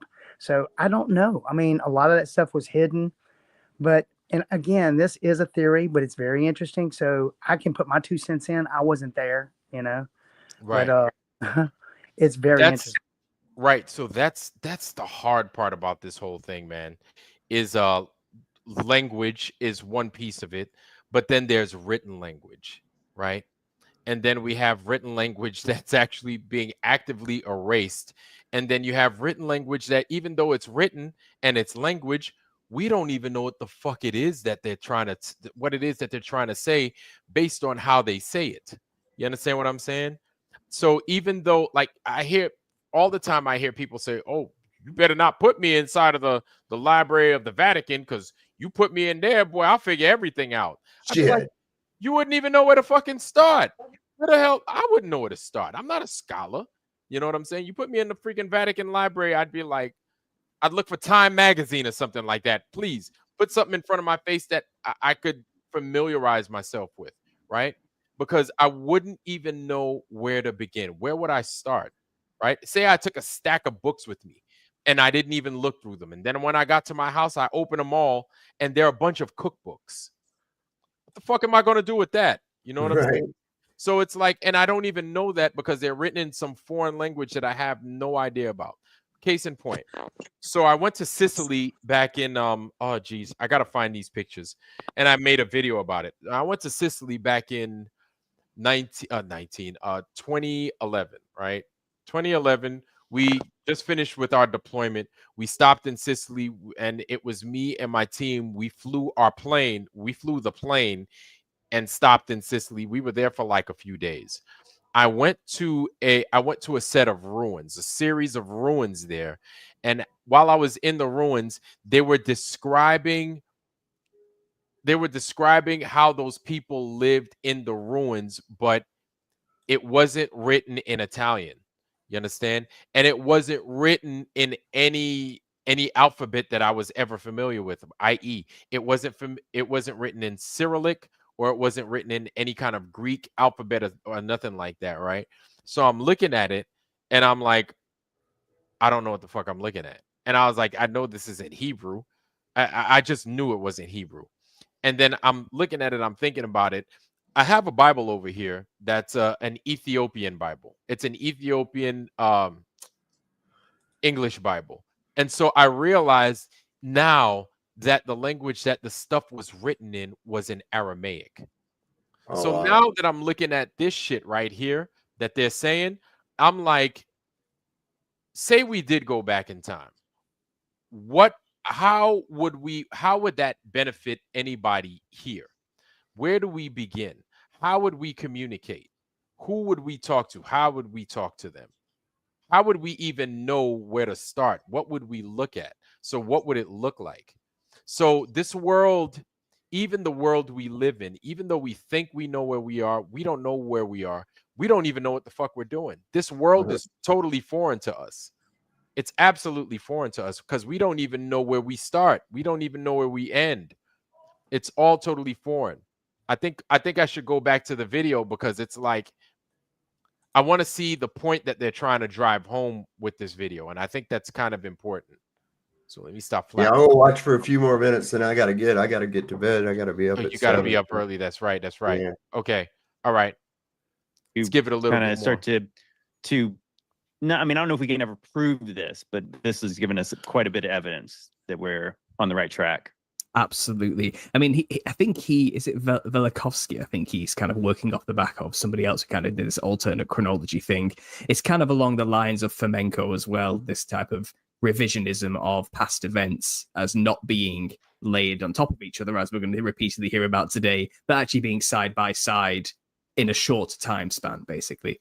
And again, we can never fully prove these things, but I think what we're going to see today is very compelling evidence. It's very compelling, and it definitely and it's scientific. It's scientific evidence, Absolutely. which is like normally that we're not on the side of the quote unquote science, but it's like if this is where the science leads us, it's like that is, I feel pretty strong about it. I mean, I feel good. I feel really good about it. And just to preface, for people who don't know, who might be stumbling onto this video, we are a Christian truther channel. We're a conspiracy channel, but we keep it from the Christian perspective. The reason we're looking at this is because we're trying to find any supporting evidence for the theory that revelation and tribulation has already come to pass. The 1,000-year reign of Christ has already happened, and there's evidence for that. And we're living in a particular time in Revelation. Gunnar is not a Christian and does not perceive it from this angle at all. So his work was not created to further this research, but we are going to use it to our own benefit. Technically, that's what we're doing here, just as a preface. So Gunnar does say some things which are quite contrary to Christian belief here and there, and he's not a Christian. So that preface does have to be made for my audience who are Christians. Be prepared for this, and also for those who are coming to just listen to Gunnar. You can go and just listen to the whole presentation on my channel without any interference from me or Joe if you just want the information without our opinion. This is going to be an opinion piece today more than anything. So that being said, shall we just get straight into it and watch the first segment? Yeah, let's do it. Let's do it. Okay, so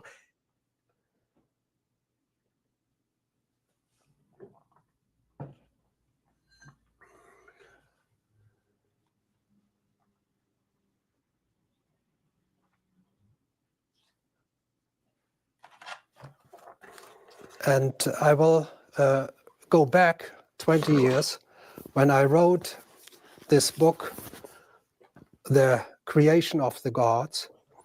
I dealt with the impact of celestial events, of celestial powers on the religion of man.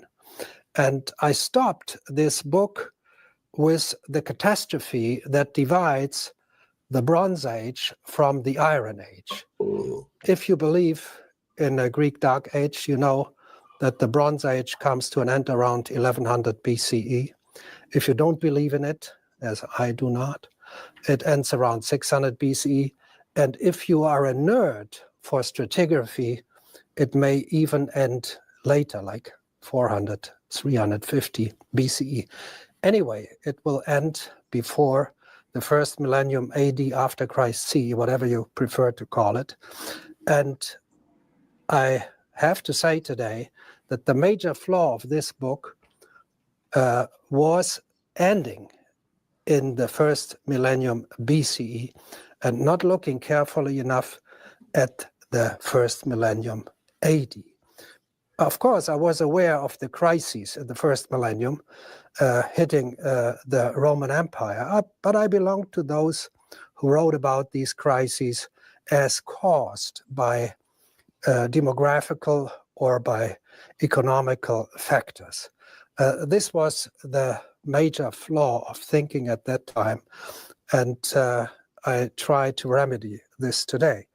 I worked on the problems of the first millennium AD since around 65 months, and we will look at the events that took place there right away. We start with a summary made by Wolf Liebeschütz. He survived the Holocaust in England. He was from Hamburg, Germany. And he had to say this: the climax of the classical city was reached in the first 2 decades of the 3rd century. After that, it never recovered. the empire was passing through the crisis of the 3rd century, first hit. Next one. During the 6th century, the cities of the Greek East were hit by a series of severe blows. The effect was like the crisis of the 3rd century. We continue from these two crises to another one that is much less known. But I just want to show you here what these two crises meant. First, you had this area attacked, and 300 years later, you had this area attacked, and it looks as if there was very little overlap. And for such a big strike, you would expect, of course, some overlap, at least here at these frontiers. Now to the 10th century collapse, Polish scholars were quite avant-gardist in that research. Right. It shows us that we have massive destructions running all the way from Norway. What's up, brother? Okay, so all he was saying is that history is telling us all those strikes were so spread out. And what he doesn't understand is why isn't there a little intersection and took that, because that's such a big area. Why would there be a strike way over here and then way over there? If that middle is awesome, it could take those little strikes out. No, it didn't make sense. You get what I'm saying? Okay, that's just wanted to make a note to that. That's all I was wanting to explain to what he was saying with that little chart. Okay. Well, I mean, this is him and his research, which I mean, it's definitely it's good stuff, dude. Yeah, it's some good stuff, but it's a true. What he's doing, I think, Vlad, he's now this guy is a professor of nerd kind of when it comes into explaining things. So it's kind of drawn out a little bit, but he's just going into what is not just written by modern day academia. It's like confirmed through other papers and stuff. He's getting key things that has been proven as cataclysms, just bad events that have taken place. Right. And see, history has spread them out to hide stuff. Yes. He's showing how it can't be spread out. Wait. And it's connecting the dots to where it was all at one time. It's pretty deep. Okay. Right. And so I think there's a correlation for that, but then we hear of floods. So my thing is he goes into the antediluvian and the diluvian area, I think. Right. Sure. So my thing is it one flood? Is it two floods? Is it like one big flood that's the most recent that everybody has written about, or is it a series of big floods throughout time at different times to basically signify, hey, this was reset at this time? You know what billions of gallons of water brings in, Vlad? Billions of gallons of water? Billions and billions of gallons of water that can flood the earth. Yes. So that's what's weird. So what if those buildings that are all through Houston and Florida and all these different places were through the flood? No, that's a possibility. And it's weird. It's so weird. Even in the Bible, where it's because if we look at how the Bible starts, right? Just look at how the Bible starts, where they talk about let me get us up here real quick. They talk about in the Bible, his face hovered above the waters. There was water there. So everything was dark and there was water there. What if there was water there because it was flooded? Yeah. I think it has something to do with a fluid medium type of deal. We have water. The Earth's is what, Saab? How much percent is it? 75%. Yeah. So everything acts through a medium and it's all fluidic, so pretty sensible. That's a good point. Yeah, and it's just strange that the Bible starts out with the whole place is covered in water. Wow. Or the whole place is water first. Yeah. And then things kind of, God kind of sets the stage from that point, but everything is water first. He separates water from everything else, water up top and then water on the bottom, and then he puts the earth there. So it's like the earth that's present is mud, possibly. It could be. That's me just making it up right now. Definitely fractal. Right. You know what I'm saying? So it's like he's like, all right, let me expose this mud. Let me get the water out of the way and let's get this mud here. So it's like, okay, now he has, the earth, and then he seeds the earth, does what he does, puts the plants, puts the animals, Adam and then Eve, and then so on and so forth. And then Adam and Eve's progeny with Noah and everything. And then it's like maybe that Adam time frame with Eve and then all those other things, Tubal Cain and stuff. Maybe that was some point in time in Earth, and then a reset occurred again. And then Noah. Or maybe the Bible is just out of time. Maybe it's just a bunch of stories, and it's not, some of it might not be chronologically correct. Right. I think that that could be some, some in some ways that I just think that when you look in the scriptures though, and a lot of people, I can tell you this from experience, whenever I read scripture and I was told I'm not supposed to add or take away. Okay. And so I have to get and use Occam's razor with this.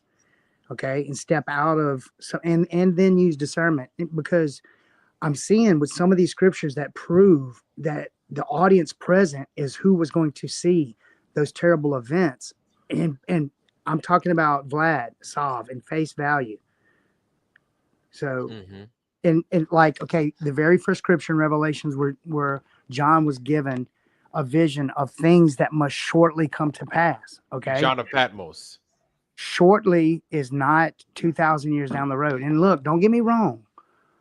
I stood back and I was like, okay, now anybody from a billionaire to a waste management worker should be able to read the Bible and get enough discernment. It doesn't matter who you are, and you will get an understanding. And I think it has to do with reading and hearing the word. Also, it's vibratory and where your spirit is resonating at, and the physical vibration of the chestahedron. Those three things, I think, and if you're gambling every day, you're going to be resonating in some type of field, either of urgency. If you're on top of your game, you're going to be, you're going to have this vibratory resonant frequency where you're on top of your game. If you are like fooling around your wife with 3-4 other women, you're going to be in this field of vibration. So if a person that's in those fields usually don't go and read the word of God, but if a person ever stumbles upon some scripture and reads it aloud, the understanding is through that field, I think, of a vibratory type of some type of spiritual. Now, I'm not going to say metaphysical, because meta means just a lot of little, a physical something, and spiritual is not metaphysical. That is so played out, and they quantify things and materialize it, goes to nihilism. And Sav, I've heard this from you several times. And, anyway, getting back to the matter at hand, this is a real intriguing topic, when you get into this. There's one other one I want to bring to the forefront.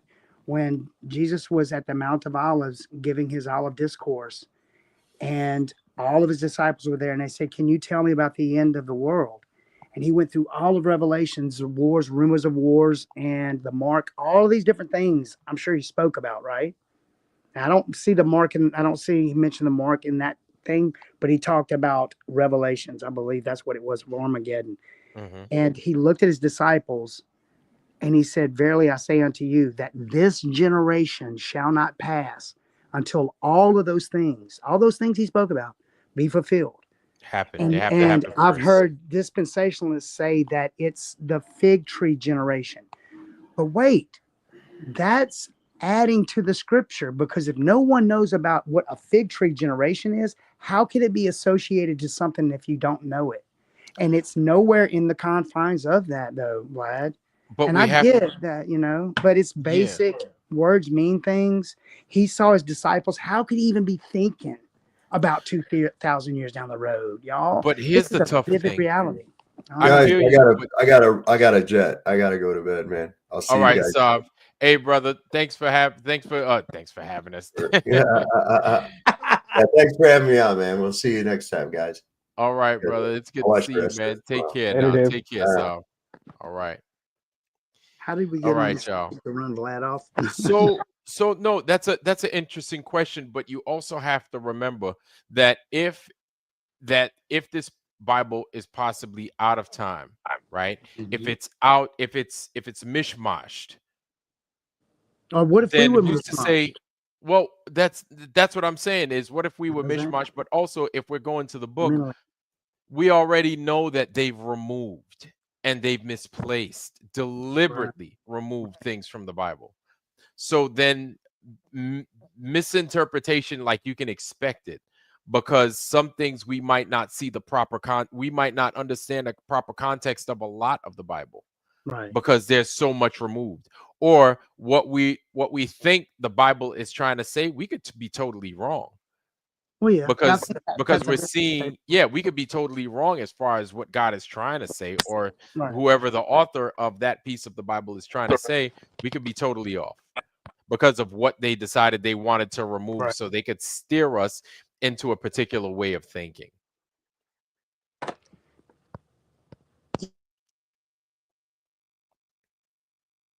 I think that could be true in a lot of cases.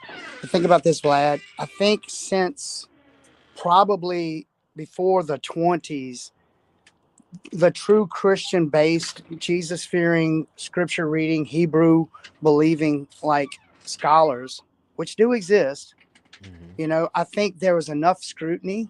And even from this day forward, I think there are some people, and I'm an optimist too, but I think that because there's so many people in this world, and per capita, the way that we think is, when we really think about this, Vlad, because I see it come out of your talks and the way you perceive things. When we go into a topic, if we're dedicated and we have this potential focus with raw thought and ambition, we find things, we're led to things. And I honestly believe we're here by choice. So there's got to be, and God is not going to make his presence so known because it's going to force free will on people, I think. I think it is that vital. And he's got to, I think, honestly, from what I'm seeing, because I have pains and I have these things and I see weird things that die and all, but the physical is so materialistic, I think, Vlad, and it is I think so so. surreal that we can't see the spiritual so much. And that's why we should deny ourselves. We should fast and stuff like that. We should. Yeah. But No, I think also we gotta really search that way. This yeah. one thing that was been given to us, get what we can that's good out of it and use discernment. That's all I'll say. I tell you what, man, and I totally agree. The more, and here's how I'm in complete agreement with you. Here's why. And I'm not saying that just because Yeah. I agree with you that I'm totally right, or that we're Well, yeah, totally yeah, right. yeah, yeah. I got you. Not I got you. saying that. But here's No, I why. believe you coming from the hip. The more things I accumulate, the more I realize I don't need it, the more I realize I need to listen to people. I need to study more. I need to understand more. I need to listen more. Like, these things I realize need to happen. You know what I'm saying? And it's like I'm craving, I need to hear more. I need to see more. It's Right. not about what I've accumulated. I need to learn to understand, and I need to learn to Right. listen. Like, I'm realizing now how vital and how important that is the older I'm starting to become, right? Even though I have this show, it's like I need to talk less. I feel I talk a lot, but yes, sometimes it's necessary, but not really. It's like I need to find a way to talk less and listen more, right? I think And you run to listen. understanding though, lad. I see it in Well, your mind. yeah, You know? but it's like the more I realize I need these things and I crave these things, the more I realize I don't need um I don't need the physical stuff as I thought I once did. I don't need the physical stuff to be happy Right. like I thought I once did. You understand what I'm saying? And it's crazy because it's like there are things like there's things and there's everything. So much so that even your own life, when it comes to laying down your life, why is it that, okay, for example, why is it that people are scared? People are scared. People get scared because ultimately they feel that they would be in some kind of pain. People don't want to be in pain. In other words, people don't want to be uncomfortable, right? And That's so right. whether you're scared for your life because you're afraid of dying, or you're scared because you're going to be embarrassed and it's your ego that's going to suffer, right? It's a fear of pain, but it's one of those pains that it's the pain of inconvenience, right? And you're like, I don't want to put up with it. So you do what you can to like stave yourself from that pain, Change is whatever that not is. easy. Right. And Change so is what do not. you do? Right. So if that means you're avoiding death, how are you going to avoid that? You're going to do what you can to survive, to live. But That's what right. does dying means? Well, we don't know, because at least I don't think I know, because I don't think I've ever been dead before. So I couldn't tell you from a dead person's perspective, because hey, I'm still living, I'm still alive. Now, if I'm going to die, why am I afraid of dying? What is it that keeps me from doing the things, or us from doing the things that we know we should do, even though it could very well mean our life, even though it's a righteous thing, even though it's an honest thing? Does it mean cutting our life short? And who does that benefit? Does that it obviously, we think it doesn't benefit us if we were to do something for righteousness, and it would mean cutting our lives short. So then, it's a weird place to be. It's a weird place to be, because we're like, okay, that means we're denying ourselves of something material, but we're looking to gain something super spiritual, right? Yeah, But that's right. and so even though we deny ourselves that material thing, and we think we're gaining something spiritual. I'd like to think that we're gaining something spiritual. Yeah. When does it end, and what do we miss? What are we missing out on? I hope I'm not saying too much. Like, I want to shut the fuck up so I could better gather my thoughts. What do you think, Porter? Well, there's so many nuances when it comes to self and daily reprieves, change, and time, all these different things. I think as we get older, and the more that we really get in touch with ourselves and try to figure out what does this all mean, I think things come to the forefront. Some people don't get to that point though, Vlad, and it's a tragedy. I battle with self daily. I'm very apologetic, but I'm hard headed a lot of ways still, and I Hmm. think this is actually to get it out of us. I honestly believe it, and Hmm. it's making the right decision, and provoking love, being charitable, and I mean those to me would be natural law, but just like with the commandments, I've heard the 10 Commandments. Well, if you are Christ-like, you don't break them. But who can be Christ-like? We're going through this thing, you know, and then We the go. sad We. sensationalism, Vlad. That Hmm. is really they have gotten a hold on the truth community now, dude. I'm telling you, I've seen the pagan holiday lessons rip families apart that were in a family tradition. Not to bring up a weird topic, but I'm just seeing stepping back and taking a look from genetic entropy all the way into changing the genome, which they don't know what's going on. That's one topic. Then you got the earth. And then, of course, you got the one that we just went through. So that's just a bunch of intermediate, totally connected topics that are just displacing humanity, dividing us, and then when you get down to the truth of it, we're so pissed off. We don't want to even, what do you mean there's a God? That, that a visible overlord in the clouds is what I get all the time. Yeah. One thing I'm starting to recognize is that this place is strange. This place is strange, but it seems familiar at the same time. And I think the strangeness of this world comes from the amount of lies that we believe. Yes. And because we believe so many lies, we're not living our best life. We're not living what I mean by our best life, we're not living the proper way. We're not living our proper life. You understand? Right. We're not eating the correct foods. We're not stopping to breathe. at certain times. This is why understanding that what time it is or when we are is so important. We're not doing the things we're supposed to do in these bodies that we possess. Um, we're not living correctly, and I think I think we're totally out of balance and we're totally out of time, and because of that, we're living shorter lives than we're intended to live. Right. I think And we're getting sick at the drop of a hat, and we don't know why. And see, you want to know how I know it's all material, and we're so material because we try to fix ourselves with medicine that does but so much, and then you want to know something, we need more medicine to yeah. fix a surface problem. Just Where if imagine. where if we do the things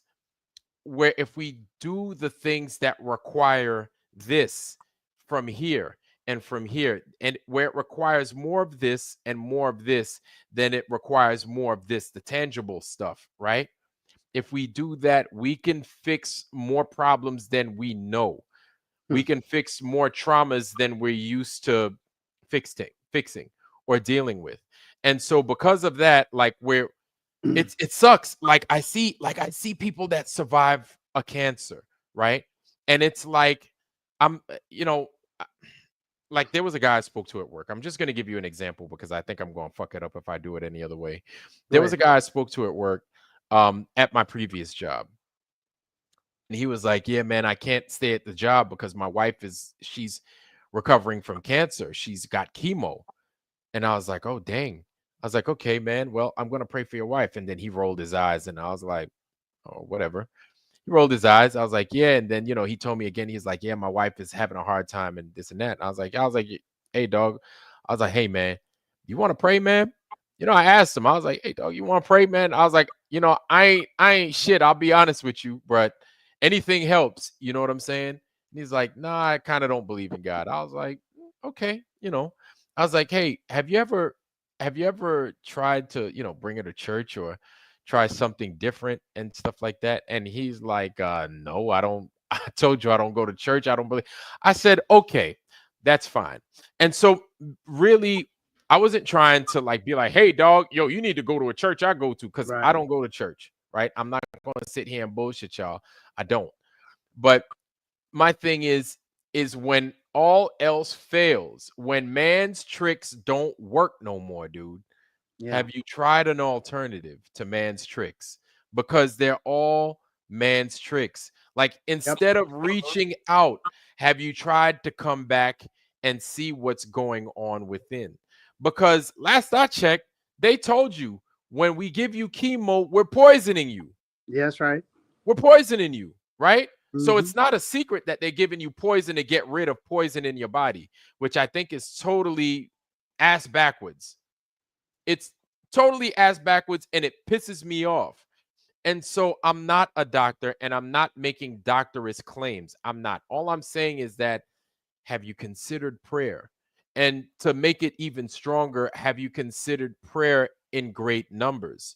Right. So I'm not saying to become a math Yeah. person, but when you pray and when you pray with intent, possibly there's a vibration or something. I don't know. Look, man, I'm not a freaking doctor or nothing like that. I'm not saying that I am, but I'm just saying when it comes to healing or when it comes to seeking or looking for something, just I think you're using on point with that, man. Honestly. right, using more people to achieve specific goals. And it doesn't just have to Right. be you or somebody that you love that's sick. It could be, hey, my little girl's her hair is falling out. I don't know what it is. Hey, let's get together. Let's focus on it. Let's pray on it. Before you know it, not only is your little girl's hair going to grow back, she's going to get a fucking unibrow and she's going to come out looking like Chewbacca. You She's gonna might get get more than what you pray for. You might get more than what you ask for. It happens like that sometimes, people that ask for rain when they live in dry and arid environments, they do things like this. They get together and they pray, and sometimes they get flash floods because they get more than what they ask for. It's been known to happen. right. And so I'm saying all that because, like, at the end of the day, we're people. We're trying to live our best lives. The flat earth brings you to some of the strangest places, but that's okay.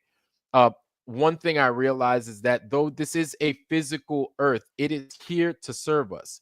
But at the same time, while it's here to serve us, we're here to serve us. We're here to serve us, and we're here to serve something that's greater than us. I don't know what that is. I don't know what that is. And I don't know if it's a he or she or what an it, but I know there's something out there that created us to be the best we could, not only to ourselves, but to everybody else. And so that means if you could avoid poisoning, excuse me, if you could avoid poisoning somebody, then maybe you should avoid poisoning somebody, or maybe you should avoid poisoning yourself. But how's the best way to go about doing this? And so Sure. there's something that's free, right? There are those prayers, and there's something behind these prayers that work. I don't know what it is. People say it's a vibration.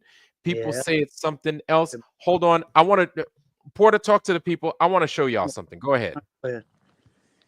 Yeah. So I can stand fast and say that prayer does work. I honestly can say it.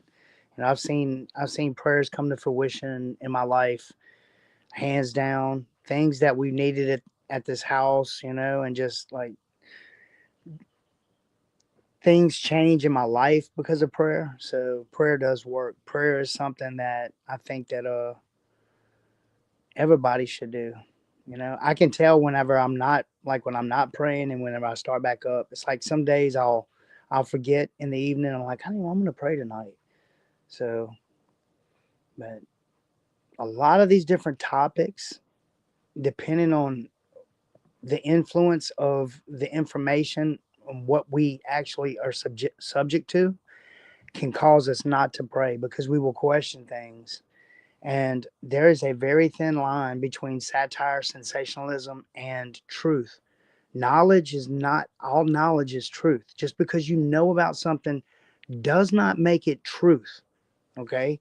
I think the ultimate truth is something that comes spiritually within, that convicts the spirit and causes the physical to make the right choices and stuff like that. So, and then if you're in that field of energy where you're trying to look inward, all these things are going to come against you. If you're really trying to get things right and lose self and you're in prayer, I'm not, and it may not be a season where, things come against you, but, just know this, that there are energies that are in this realm that are allowed to see. And it's not that we are tested in such a way where we're tempted or whatever, but I believe that we go through the fiery furnace of different things at times, and I think prayer helps us get through it. And I firmly believe in prayer. I think it's an awesome thing. Yep. Here's this book right here. That's the book I was talking to y'all about. It's called The Human Atmosphere. Oh, sorry about that, y'all. Can y'all hear me? Gotcha.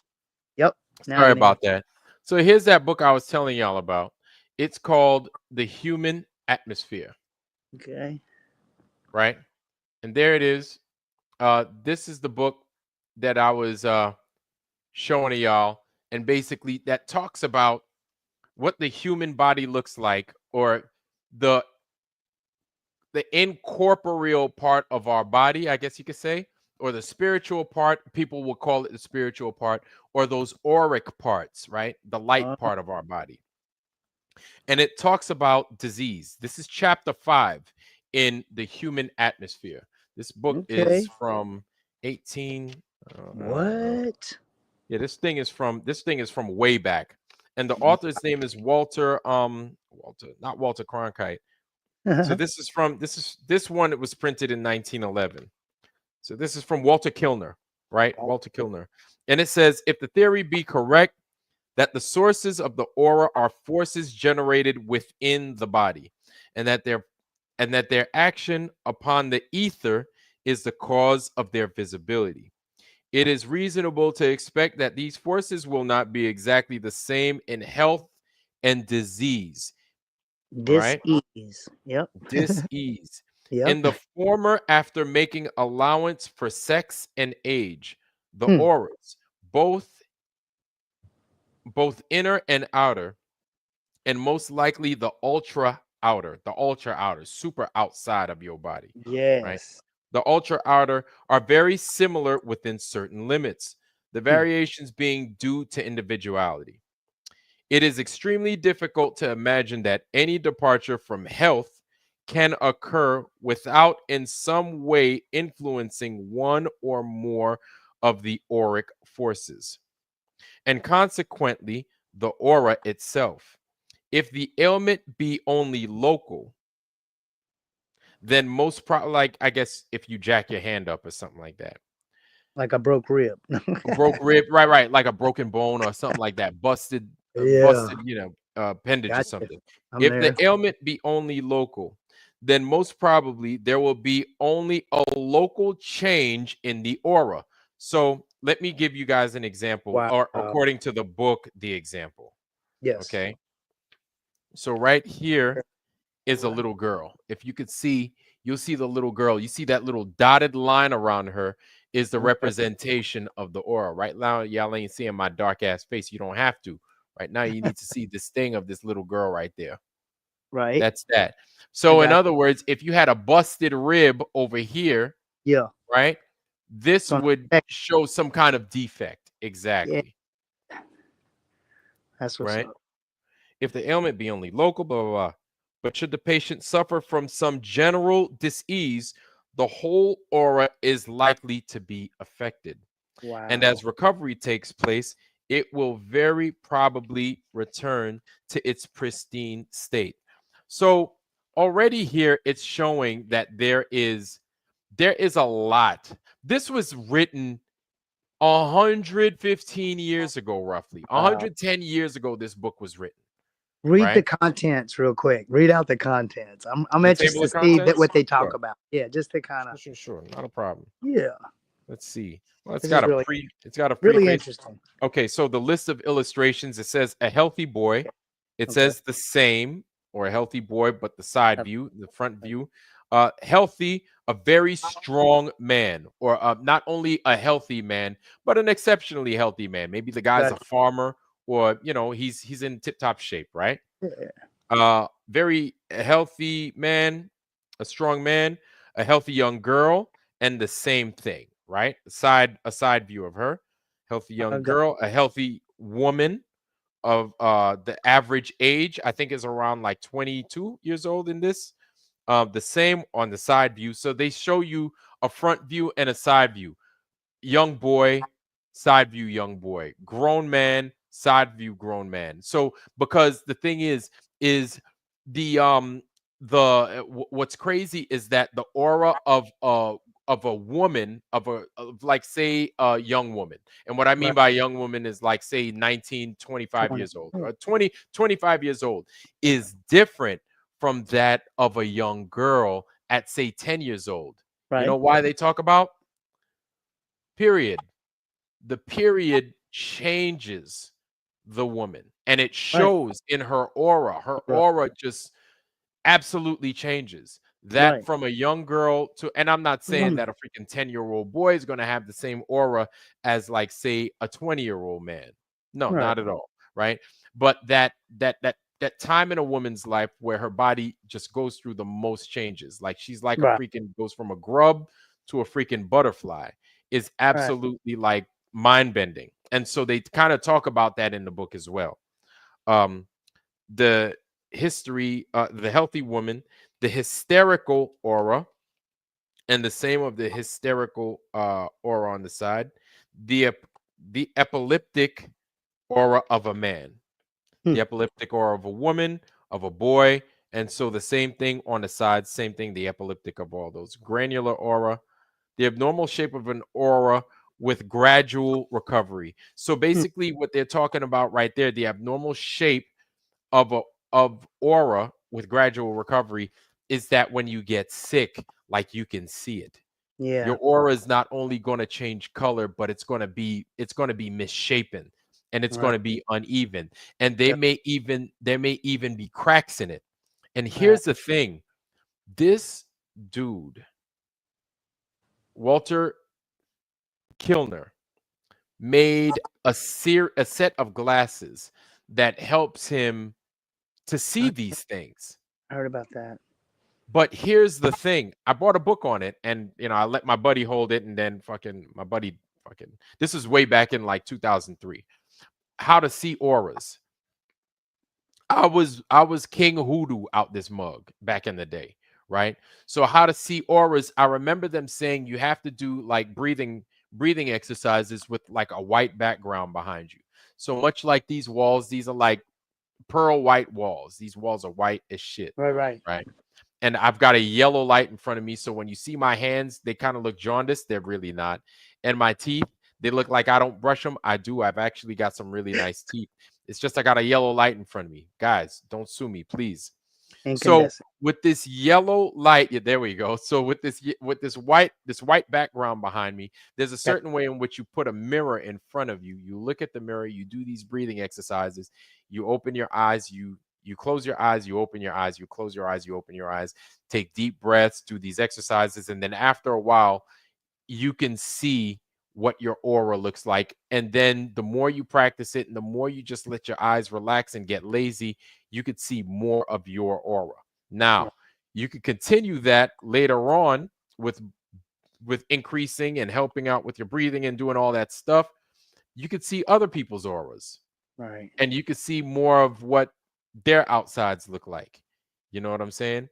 And yes, and that's what there's another thing. There's the Kirlian camera aura that Russian dude, whatever Kirlian, he made way back in the day. This one here is a little bit different in that Walter Kilner used these chemicals in these lenses. In there's something about the creosote that in these glass lenses. I think they mentioned, I saw a short about what it was, kind of. This guy was talking about the blue lenses, but I don't even think if you stop and think about creosote, that is what it's like tar, kind of, and it sticks stuff right to like the roof. They use creosote for poles, to keep them from rotting. Okay. And so think about this one though, Vlad. What happens when you put the creosote down in the water? It makes this film across the top of the chemical. And it's got the rainbow colors, right? Yes. So what if he dipped the lens down on top of that filament and just multi-layered the lenses of like so many of a value, like 9, right? Or separated, looked at the color value and it's how it's shaped, like okay, and duplicated those colors in that row and put it in layers and could see. Because I guarantee you this, the reason why those chemical reactions are happening is electrical, and it's in a spectrum of light. You get what I'm saying? And those color ratios are according to the light spectrum I bet you. And what he thought was that he could probably take those spectrums, put them together, and it's almost like a furus, what do they call that? A Thuracell? What do they call them? You're talking about the thing that sees different different lights in the gases, or yes, and you can like see the different that in a spectroscope. Yeah, and I think they also call it a Ferrocell or something like that. Also, or let me see if I can pull one up. But yeah, that's the idea. But he's not the only one that did that with lenses. There was like a president or somebody. I think it was like Ben Franklin was using color lenses and things. Wouldn't surprise me if that was him. And they were 'cause he did hiding all stuff kinds of weird maps with experiments. lenses. They used to use that for maps and stuff. He's probably seen National Treasure, where they would use these colored lenses so you could see different writing and different type of pigments. So like, you could. It's funny that you say that. The same thing happens with infrared. Yes. When I was looking, it's funny that you even said that, because I used infrared light to take night pictures or infrared pictures of the Urbano Monte map in certain sections, and that's how I recognized that the whatchamacallit was the those flowers that I was looking at. That's one of the ways I started realizing that those flowers I was looking at weren't flowers at all. Those things that appeared to be doggone seals. Just Right. looking at it in that way, just using the different I guess you could say color spectrum, but it's the different light spectrum, the Right, right. infrared got me to see it different. And I was like, holy smokes, wow, this looks Yeah. like it's it looks like an Yeah. iron cross. I thought it was a bunch of flowers. I've been looking at it wrong. So yeah, that's interesting all in itself. That's interesting all in itself. And it's funny that you even mentioned that because I never considered that. I was just thinking he just took a bunch of chemicals and not really considering what the light would do. Just to change just or the colors, the separating the individual colors and what that would do. Because if you noticed on creosote how it has the prisma, you ever Right. seen it? How it has Mhm. just all the rainbow colors. Yeah, it's So like it- dropping yeah. dropping motor oil on a or Yes, on yes, on the on the same water, reaction. and then you see that rainbow sheen. Yeah. So that's a petroleum-based product. So you could probably just use raw. Well, I think with the creosote, there's probably additives in it. When you stick the lens down in it, it probably adheres to it and it'll dry. I've got a feeling it's something almost like how Mhm. they dip paint things. You know how they color paint with Yes. dip, something Mhm. like that. Because They that, do it with shoes. and think about this. Do you know why that layer settles at the top of the water? Because it's positively charged. No, it's negatively charged. It's going up towards a positive charge. Yeah. So that's probably why I can see potential of positive energy, because those are negative ions. It probably picks up the light, the positive light value. I guarantee you something like that. And it has to do with energy, because within the confines of those little structures of color Mhm. have actually particles of energy associated to some either type of chemical or pigment. It's a trip. It's pretty. Well, yeah, and there's I wouldn't know how else to put it, right? And Right, no, right, I right. hear what you're saying because there is something to it. I guarantee you could create. Think about it. Lenses. The sun shines through a lens, basically. But the amazing thing about the sun, Vlad, is that the sun only affects solid matter. It goes through the mesosphere, right, where the moon's at supposedly, Mhm. the higher you go, the more freezing cold temperatures. And then Yes. the mesosphere, then the thermosphere. The thermosphere. How can this hot layer, which they say is, I don't think it's only hot Thousands to of the sun. degrees, Yeah, ridiculous heat. I don't even think it's like. I think it's only hot where the sun's at, and it goes Mhm. away. That's it. I think it only affects solid matter. And on the same token, if you look at how light works and then energy, and you see this color ratio, you know, who's to know that we perceive? They say only we can use 10% of our brain, which Mhm. I think once you believe that is true, I believe that's what you confine yourself to believing. Your Yeah, capabilities. I think we use 100. More. Like, is there really a possible way to use 100%? I think you use what you need at the time. Yes. Like you're breathing, you're Definitely. using your Yeah. brain for that. Your blood is pumping, you're using your brain for that. Like Yes.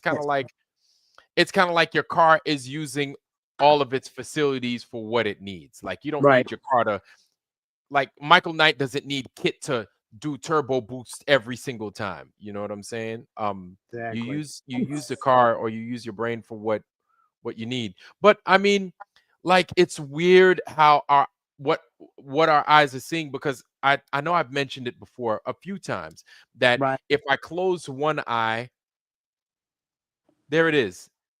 There it is. Like this eye right here. Hold on. I have more red I have more blue, excuse me, in this eye, and I have more red in this eye. So Wow. if I shut one eye, I could see on a white background, there's more red, and then the other one there's more blue. You don't have to And use 3D lenses at IMAX. yeah, exactly, because they know how to mess with and that's funny that you even say that. Like Yeah. if you had a 3D TV, which those came out a few You years could back, probably like 10 tap years and see ago, it. you can use your 3D TV with those special glasses that came with them. I think I Yeah. still have them But if stupid you see glasses. more red and more blue, that was. But what was up with they used a different spectrum when they started having just the gray. Have you noticed that they used just the gray lenses? So Oh, that right, shows yes. are we just kind of self-confirming some things right now about light and lensing? Huh? Think about it. 3D, they use blue and red, and they Mhm. can see stuff beyond That was back in the day. yeah. That was So when we what were else? kids. They use blue beam light. They use blue light. They use Yes, we they know do. about the photos catalyst lights that they're putting on the streets, that ultraviolet. So yeah, light is very important. I think that it has more to it than just being a like some type of excitation that we see. I think there's a lot more to light that we don't even know about. There's a lot about the I don't the non-material world Yes, than exactly. we're Well familiar said. with. I know we have a good sister of ours, Holly Cave. Holly Cave came on here a few months back where I did a show where I was at their house. Her and her husband, he was a shipmate of mine on my first ship. We were on our first Awesome. ship. We were electricians together. Okay. Justin, and we had our ship reunion in Texas recently, right? Okay. For all you guys that don't know, I used to be in the Navy. Go Navy, beat Army. Anyway, That's right. and so I was out there at their house. I did a show. Justin had gotten sick from all the stuff that he'd been exposed to. I was also exposed to in the Navy, right? Whoa. I just got lucky. I just got lucky. I got lucky. I'm lucky so far. All the stuff he'd been exposed to, he'd gotten sick. And so Holly had gotten a rife machine. A Royal Rife machine. It's called the Wow. Spooky 2. I'm going to go ahead. I'm going to put that in the chat, y'all. And I'm going to bring Holly on. And I keep saying I'm going to bring Holly on. But for real, this is Holly's world right here. And I think this is something that she would definitely, you guys could definitely benefit from. It's called the Spooky 2. And basically, the Spooky 2, it's like the SPQ2, blah, blah, blah, blah, blah, blah, blah, blah. And what it is it's an RF machine, right? A Right. radio frequency machine that has a bunch of charge crystals inside these handles and stuff like that. So yeah. So Look Smart knows. Yeah, listen, Lock Smart. I said Justin was sick. I didn't say what he was sick with, but yeah. It's along those lines right there. Now, I didn't want to say the big C word because that triggers a whole lot of things. I wanted Come to on. avoid that word. That's But right. that Rife machine Yes. saved A1. his Yes. life. It Yes. saved his life. It got them to see the world totally different. They've got a RO unit at their house to clean the water and everything else. And so they've done a whole series of things in order to promote and live a cleaner, healthier life. Now, one of the things that they do as well is they use this Spooky 2 machine, and she's got a series of programs, right? Where it's weird. She could get a cotton swab of your mouth, right? Take What? that cotton swab, put it between these two plates, and I call these things electric prayers. Yes. What they Yeah. have is in the Spooky 2, they have a series of different frequencies that you could run to heal a whole series of ailments. Right. Right. So even if you had in your house, say in my house I had black mold, right? Right. If I had black mold in my house, I could take a swab of that black mold, put it in between these two plates, run the frequency for the black mold. It would get that black mold, not just that black mold. It would also get the black mold in my house. That's right. Here's why that's crazy. If I got a swab of what you have in your mouth, and say you had, I don't know, say you had hemorrhoids. I'm just making something up. I just said hemorrhoids because I got hemorrhoids. Right? Hemorrhoids suck, right? I don't have this Spooky 2 machine, but say you had hemorrhoids. I swabbed your mouth, and then I put the freaking swab in there, and then I was like, listen, man, drink water, do what you need to do, blah, blah, blah. I'm going to take care of the rest. I would take your biological sample, sandwich it between these two plates, put the program in my computer the computer would run through the Rife machine. The Rife machine would provide the proper frequency for what it is I'm attacking, hemorrhoids, right? Or hemorrhoids. It would get hemorrhoids and a series of ailments that are associated with hemorrhoids as well. Dude, your hemorrhoids would begin. You could be in Alaska. You could be in Montana. You could be in a whole different state. As long as it's your DNA that I'm tuning those frequencies to, it's gonna start to fix your ailment, and you will start to heal. It does that with That's water too, from a distance. yeah, Have you ever from seen a that experiment? distance. No, I haven't. Do I've with the heard of water. it, but Yeah. yes, it Water and takes these frequency frequencies. as memory. Yeah, definitely. Yeah, They can flash a image at a petri dish of water, split the water up, go so far away, and make another flash of an image, and then flash freeze both of them at the same time, and they both have the same 4 images in the water, like the now, structure. so here's the thing. Yep, they were expensive. They're still a little pricey, Lock Smart. They are pricey. Lev Kung Shaolin, what's going on, brother? It's good to see you. Rachel, I don't think I said what's up to you. What's happening, Rachel? How you doing, sis? Russell Gregory, what's going on, brother? It's good to see you. Lord Racer, I didn't say what's up to you. What's happening? Valley Parks is in the house. What's happening, Valley Parks? Okay. And Awaken Nemesis, my walking talking library. It's good to see you, brother. I apologize. I didn't get to say what's up to y'all. And all that stuff. So AI data centers to produce cocoa-based treatments. Oh, I don't know about that. I don't know about the cocoa and everything else. Emilio's man, what's going on? What's going on, brother? It's good to see you. James Attaway. I haven't seen the rice experiment. I have not. No, I haven't. Luke, what's going on, bro? Luke, I'm your host. What's happening? It's good to see you, brother. Luke is in the house. Mojo Shop coming through. It's about time. I haven't seen Mojo in a while, but it's good to see you, Mojo Shop. But so the Rife machine, or the Spooky 2 that I'm talking about exactly, that thing is like around, if you could get it for $2,500. But when you get the Spooky 2, right? You could buy a series of different ones that come in different kinds of packages and stuff like that. Research machine. And okay, yeah, Valley Parks. You want to know something? Look, I know I'm talking about it with my busted ass like way of explaining things. I think Holly Cave would be better to serve you. So I will get. Yep, that's it. That's it. I'm gonna go ahead and I'm gonna blow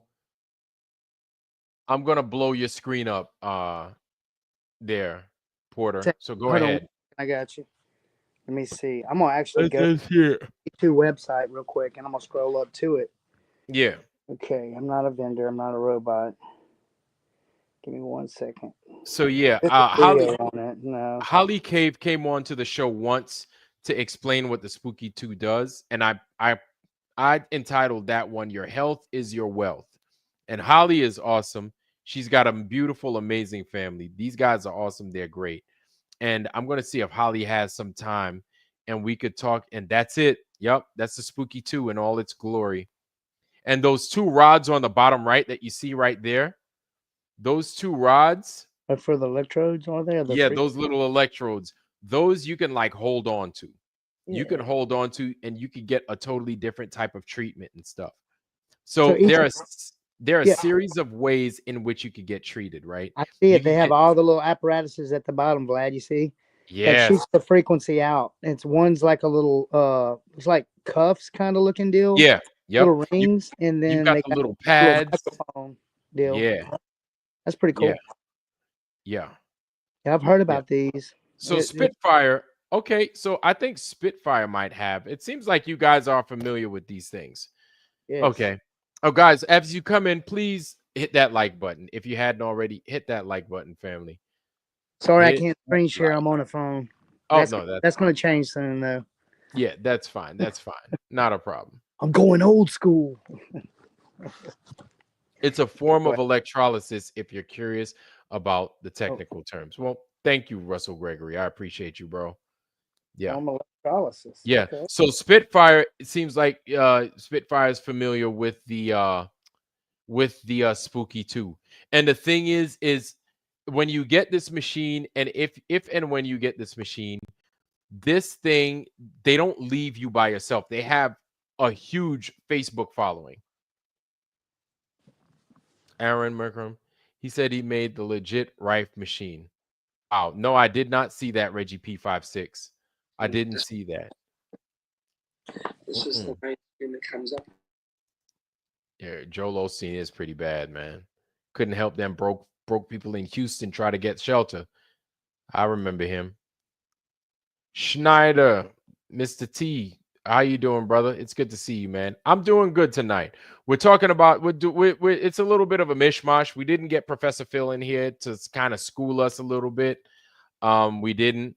We spoke a few things with Saab. We spoke about spirituality. We also spoke about frequencies and hertage. And now we're talking about the Rife machine. The Rife machine, or the Spooky 2. The Spooky 2. The material world and the physical world. All that. It's good to see you, though, brother. How's everything on your end? What you got, Porter? Yeah, that's it. That is it. Yeah. So the beautiful thing about the Rife machine, y'all, is that if you don't have an ailment, that you could definitely be helping somebody else, right? That's in your life, or in your life, but just far away. You can help them. Now, I don't know how people feel about giving you their DNA or giving you a biological sample of whatever, right?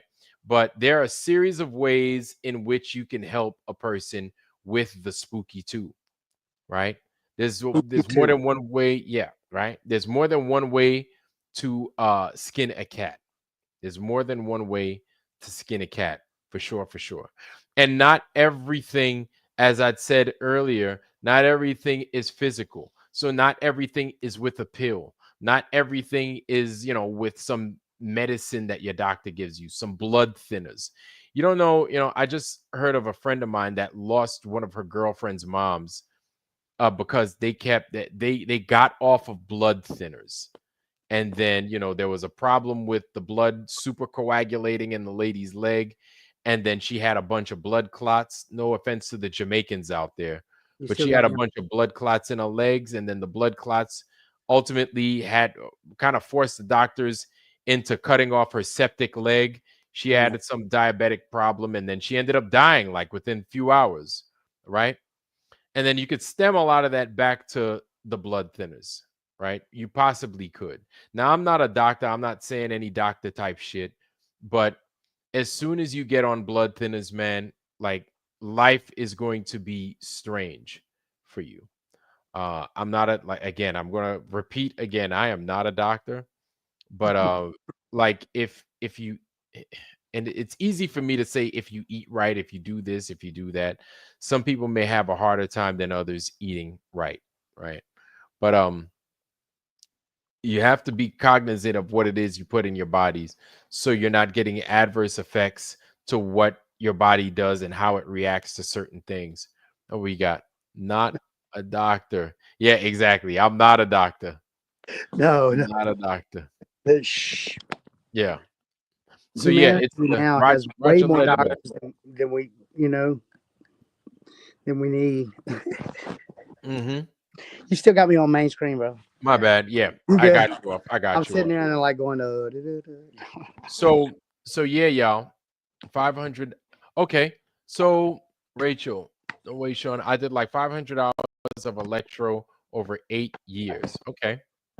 Well, Vlad, we Okay. may not be doctors, but I tell you what, within the last 4 years, I promise you, what you know about the propaganda when it comes to medicine and big pharma, we probably could help people out more than doctors and what we know.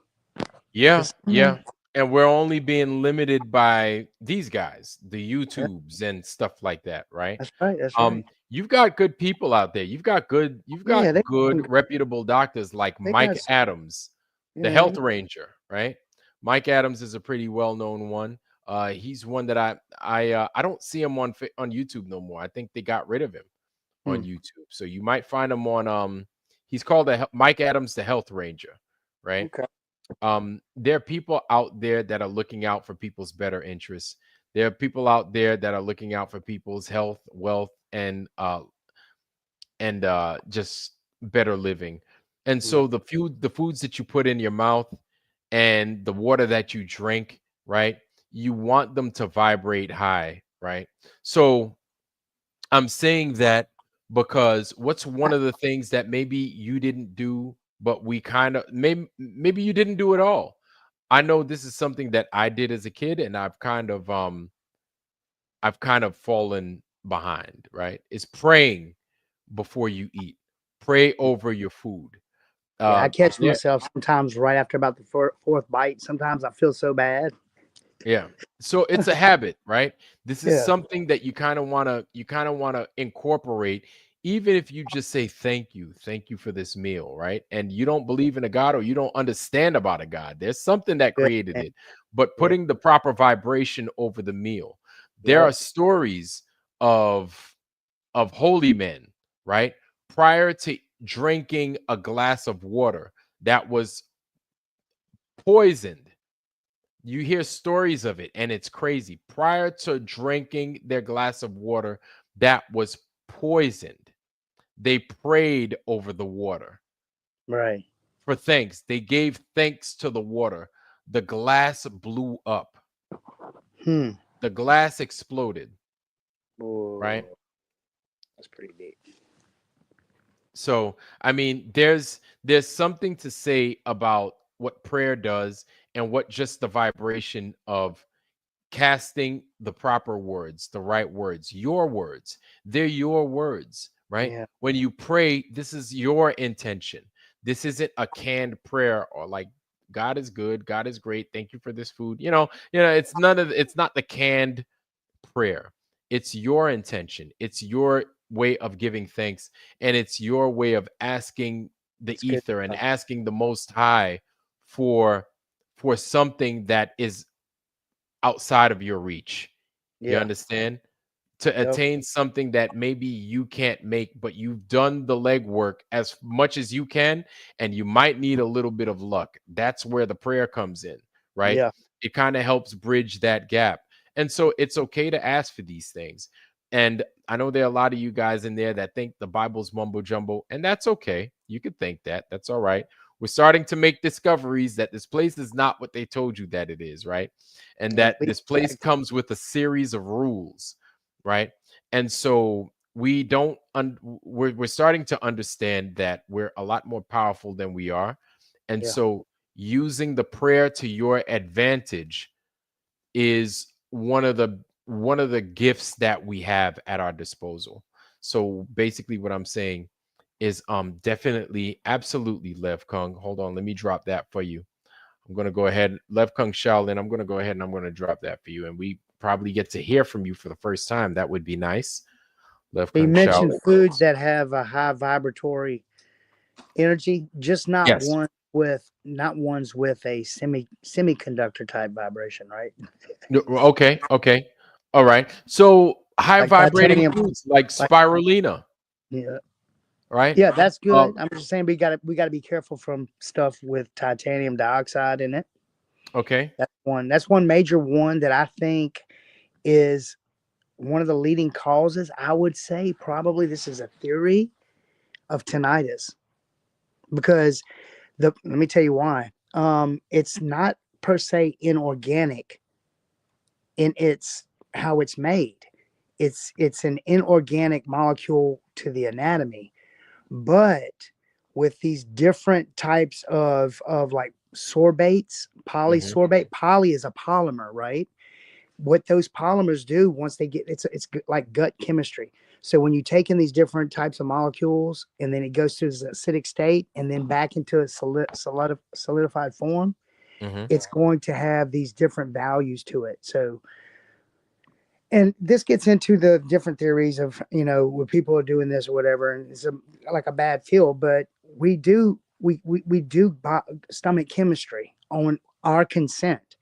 if it has titanium dioxide in it, titanium dioxide is it's an oxidized state from when they make these other things, but it's a natural in nature as well. Okay, from titanium. Okay. Okay, I've never and so heard of they that. use it in semiconductors. They use it in other computer components to emit and transmit frequency, Right, right. and then they put it in kids' candies. They put it in vitamins. They put it in all toothpaste now. They're putting it in everything. Wow. And it's in such a form, a nanoparticle form, that it can absorb through the derma. Now, whether it gets accepted or not, if it goes into the gut and it gets connected energetically, Mhm. through the chemical reactions within the gut, and these polymers attract to it, then it can form a binary layer on it that looks like a lipid. And the body says, Mhm. oh, we need that. And then, Oh. of course, if it goes to where the sodium carbonate's connected to with that certain frequency band, I don't know if they're able to do that. I don't know if the body absorbs it, and it may be just through earwax, it could displace out there and come out. And that's how we get these types of things out, these heavier minerals. I don't Mhm. know. But I do think that it is connected to tinnitus. I honestly believe it. I know that there is something like outside the body we're taking in, because I can tell on different foods I eat, it's more intense after those meals. Hmm. I've narrowed it down to Well, that. Oh, And brother. it's crazy Hey, how that y'all doing, man? hey man, RG, Lev, sorry to get come. off on What's a happening, tangent, but y'all, man? It's good to see Hey, y'all, man. It's good to see y'all. What's good? What's good? I guess we started talking about food. So No, Oh, no, no, no, no, no. Lev, do the Trying honors, to brother. I'd rather. I haven't heard from Lev in a while, so take it away, brother. Yeah, hey, Lev, how you man, doing? we haven't heard from you at all. But no, but go ahead, Lev. Go ahead, real quick. Yeah. Uh, yeah, a lot of things that you've been talking about. Well, I've only been here for past half hour, but you were talking about frequencies and aura and all these kind of things, stuff like. So, like in terms of like kung fu, then that's what that's all about in that kind of way. And so, right. with kung fu, with qigong, that's all controlled with intention. So then, when you talk about prayer and all these kind of things, um, and also like because I mentioned to you about my series in chat kind of thing. I've got like an Origins of Life series, and that talks about how we are a micro of a macro. So our Taurus field is that same as the macro, so like the entire realm is us as well. You know what I mean? So like that Taurus field of the macro, that is also consciousness. So like the entire realm is conscious. So if you put that intention, so like you say with prayer or such things like that, then it should Yeah. work and stuff like. Yes. And also So, with water, just like Cause a me modality, service. if you will, right? hmm. Cause a So, modality to happen. I'm sorry. so Go ahead. can I go ahead? Go ahead. Somebody was gonna say something. Go ahead. Go ahead. Oh, I thought that was Lev. I thought that was Lev. Hey, before I forget these two thoughts. Man, I'm so bad with names. Your name's not on the screen, young sir, on the top right. Oh, Say, Porter. say Porter. Okay, Porter. Okay, so you said tinnitus, and you also were mentioning like chemicals that can maybe be absorbed, recognized by the body, and Yeah. absorbed Well, on like a really small scale. right. So here's what I was thinking about tinnitus. It's been a long time thought of mine. I think we all have a personal vibration, right? That we're being beamed into this body. I think this is my thing. And tinnitus is a very particular ringing of people's ears that they hear, right? Mhm. So maybe your frequency is your tinnitus, your sound, right? Your beam of your being. Yeah. And second, on a very, very small molecular scale, right? I don't know if y'all remember the Radium Girls or the story about the Radium Girls where they painted these dials of the military watches Yes, yes, yes, yes. with And this was radium in the paint. early 1900s. Them. Yes, yes. So what happened is they would lick and dip in paint. That was their their thing. Well, there was a such thing as United States Radium Corporation.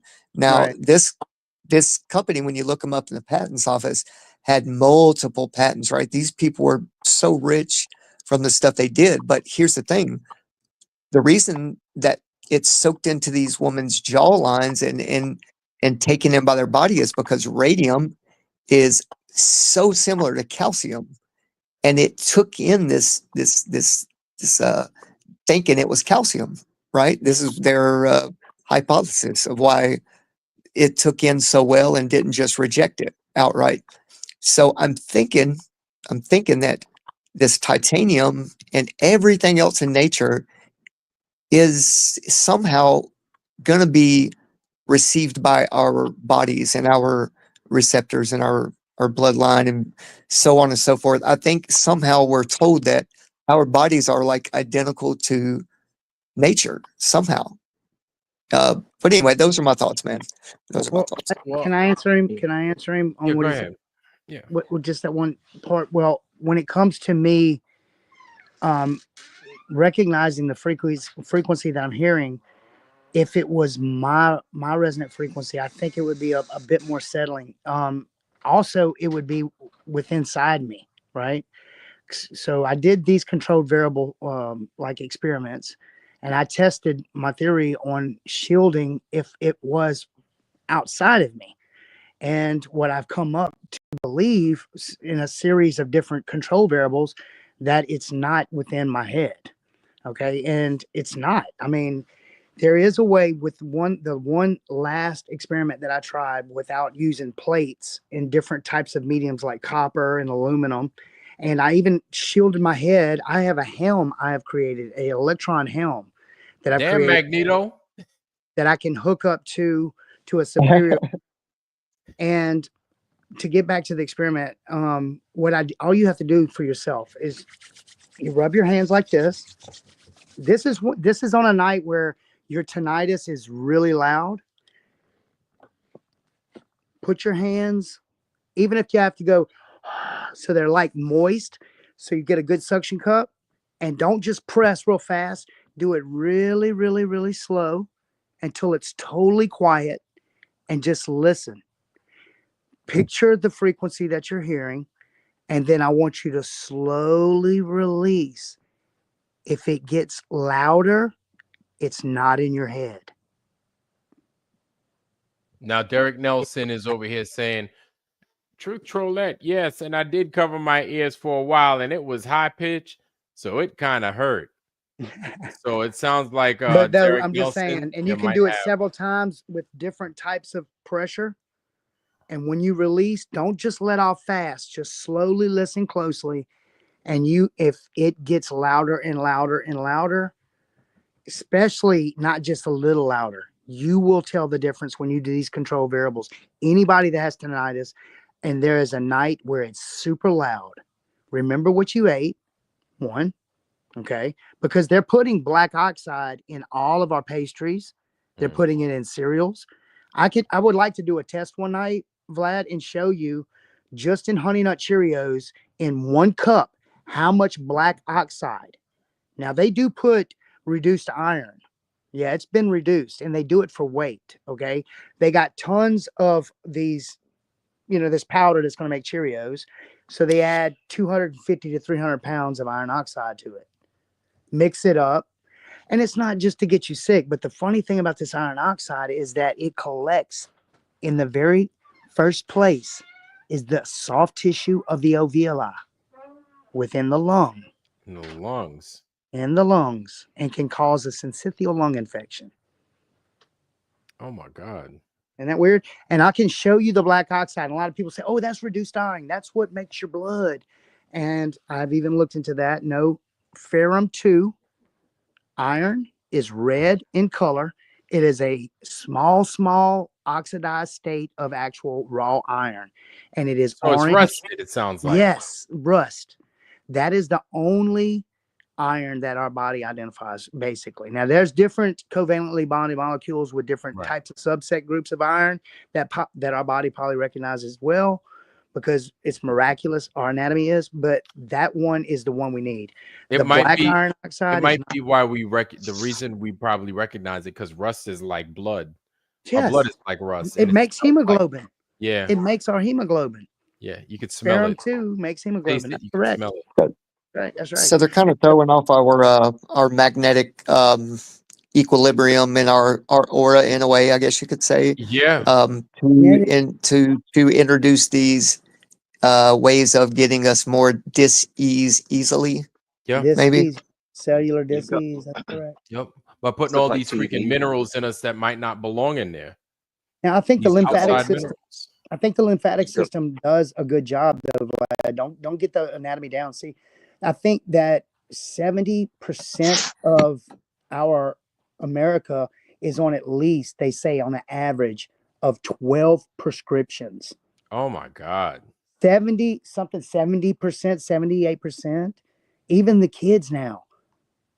Like, if they're not taking an Adderall, they're taking something for depression, or they've got something for this and that. Yes, And allergy I did hear that. crazy. Sorry to interrupt. I did hear also that they're doing it through the water. They're and even without you knowing, if you don't get a blood test or tests to try to figure these things out on a regular, yeah, they're sneaking it in there, man. Yeah. Like you said, through foods and water. So Yeah, water's a big one, man, because if you're not drinking or swallowing water, you washing in it. What Or does you avian mean backwards, Vlad? avian? Avian. Naive. Naive? Yeah. Naive. And I Jeez, man. tested smart water firsthand. Oh, This is you know what? The bottled water is, especially that stuff that comes in the Nestle's bottles, it's bad for you. It's terrible for you. Yeah, I tested that stuff too. It's super highly acidic. Dude, It's I got a crazy. 2500X microscope that was donated, and 3 years ago I was so into doing these foods. I was like the food police, right? But I think it would be real intriguing for one night. I'll get it set up and we'll do a little segment if you want to, and I'll show you just how this stuff reacts, because this black oxide, Vlad, it self-assembles when it comes into contact with a flipped pole magnetic field. It climbs on top of itself. What? And then when you flip it the other way, they all spread out to these little points. nanotech. But it's Damn, just you know what I heard though? If you invite a guy named Lev over to your house and perform a little bit of kung fu on that shit, right. Yeah, go on. One thing about an iron, one thing about a small microparticle, you just like you can make it magnetized, you can tune it by its particle size. When that resonant frequency hits that certain millimeter size, micron size of certain type of structure, that it resonates. Does it break It starts apart? to vibrate. Does it vibrate to where you could destroy it? What? Well, it depends on what type The of right particle. machine. Like titanium Woo! has Right. Titanium has a thermal resistance of 1300 degrees. The body cannot digest it. It can't metabolize it. So There's it's no just use sitting for it. They there. use it for Sitting in fillers. your They use it tissue. for coloring. And then they use it for solar panels, y'all, and micro devices to transmit and emit frequency. And that is wild. And they put it in kids' candy, y'all. Yeah, you're Like, talking my oh, language. get Ain't it. it? That's probably what I'm in there in school going. Well, it does. Just That like- red 40 for sure does. It's shown Yeah. many studies. But I do got a question for that.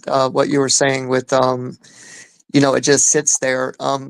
That makes me want to sit and brainstorm with everyone about, solutions rather than just kind of Talking. pointing it out.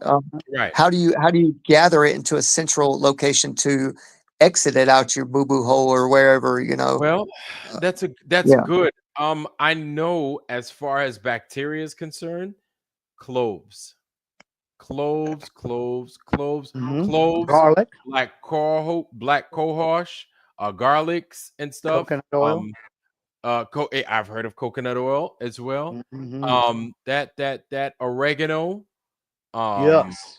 Like That's there a are a good lot of wormwood, turpentine. one. There are a Okay. lot of Ooh. Okay. things that you could take. When I say Black turpentine, you're walnut. thinking of black walnut. There's another But yeah, one. but that gum spirits of turpentine, you are right. Micro dots in size 6 to 8 ounces Yeah. of Well, this water. makes me Even think. they've got Well, food grade hydrogen peroxide. Food grade hydrogen Yes. peroxide. Yes. Yeah. No, now no, I've heard and- these things, but it makes me think. Well, why is that?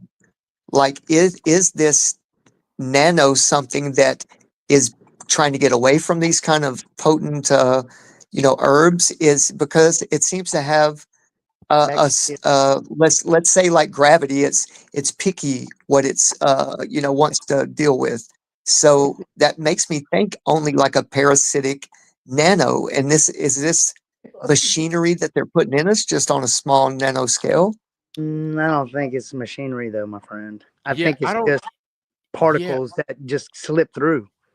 it's hard to say, RG, Buildup of and here's toxins. why I say that, because like it's everywhere you turn, and if you are a living human being in America, you're gonna digest it somehow, whether you're showering in it, whether you eating it, whether you sit down and you write, and then you pick up a pen and then it sticks to your hands because you just touched it, right? Or you breathe it in. Um, I think Yeah, I and think I oh, think go we're ahead. ingesting it at all times. Now, Uh, when you go home and you eat, now that's where I think you have the most control of it. Right. You understand what I'm saying? Good Or point. you have the most mhm. control in how you can expel it, or how you think you could possibly expel it from your body, right? And so the ways that we're talking about are the traditional ways that we're familiar with, right? Um, Eating foods with high roughage, eating those things that'll get bacteria out of your body and expel them out your body, right? The things like cloves, the nasty things, even Himalaya salt is one of those Yes. things that like detox the hell out of your body and just wash a lot of that poison out of your body to where you can basically reset your body to some degree, right? Um, like those things are ways in which we can help it. Are we going to get everything? I don't think so. I don't think so. Like, I don't think there's any possible way that we can live in this world and get rid of everything, right? Especially living here in the United States. I have a Um, theory though, Vlad, on why they want us to stop using the microwave, my friend.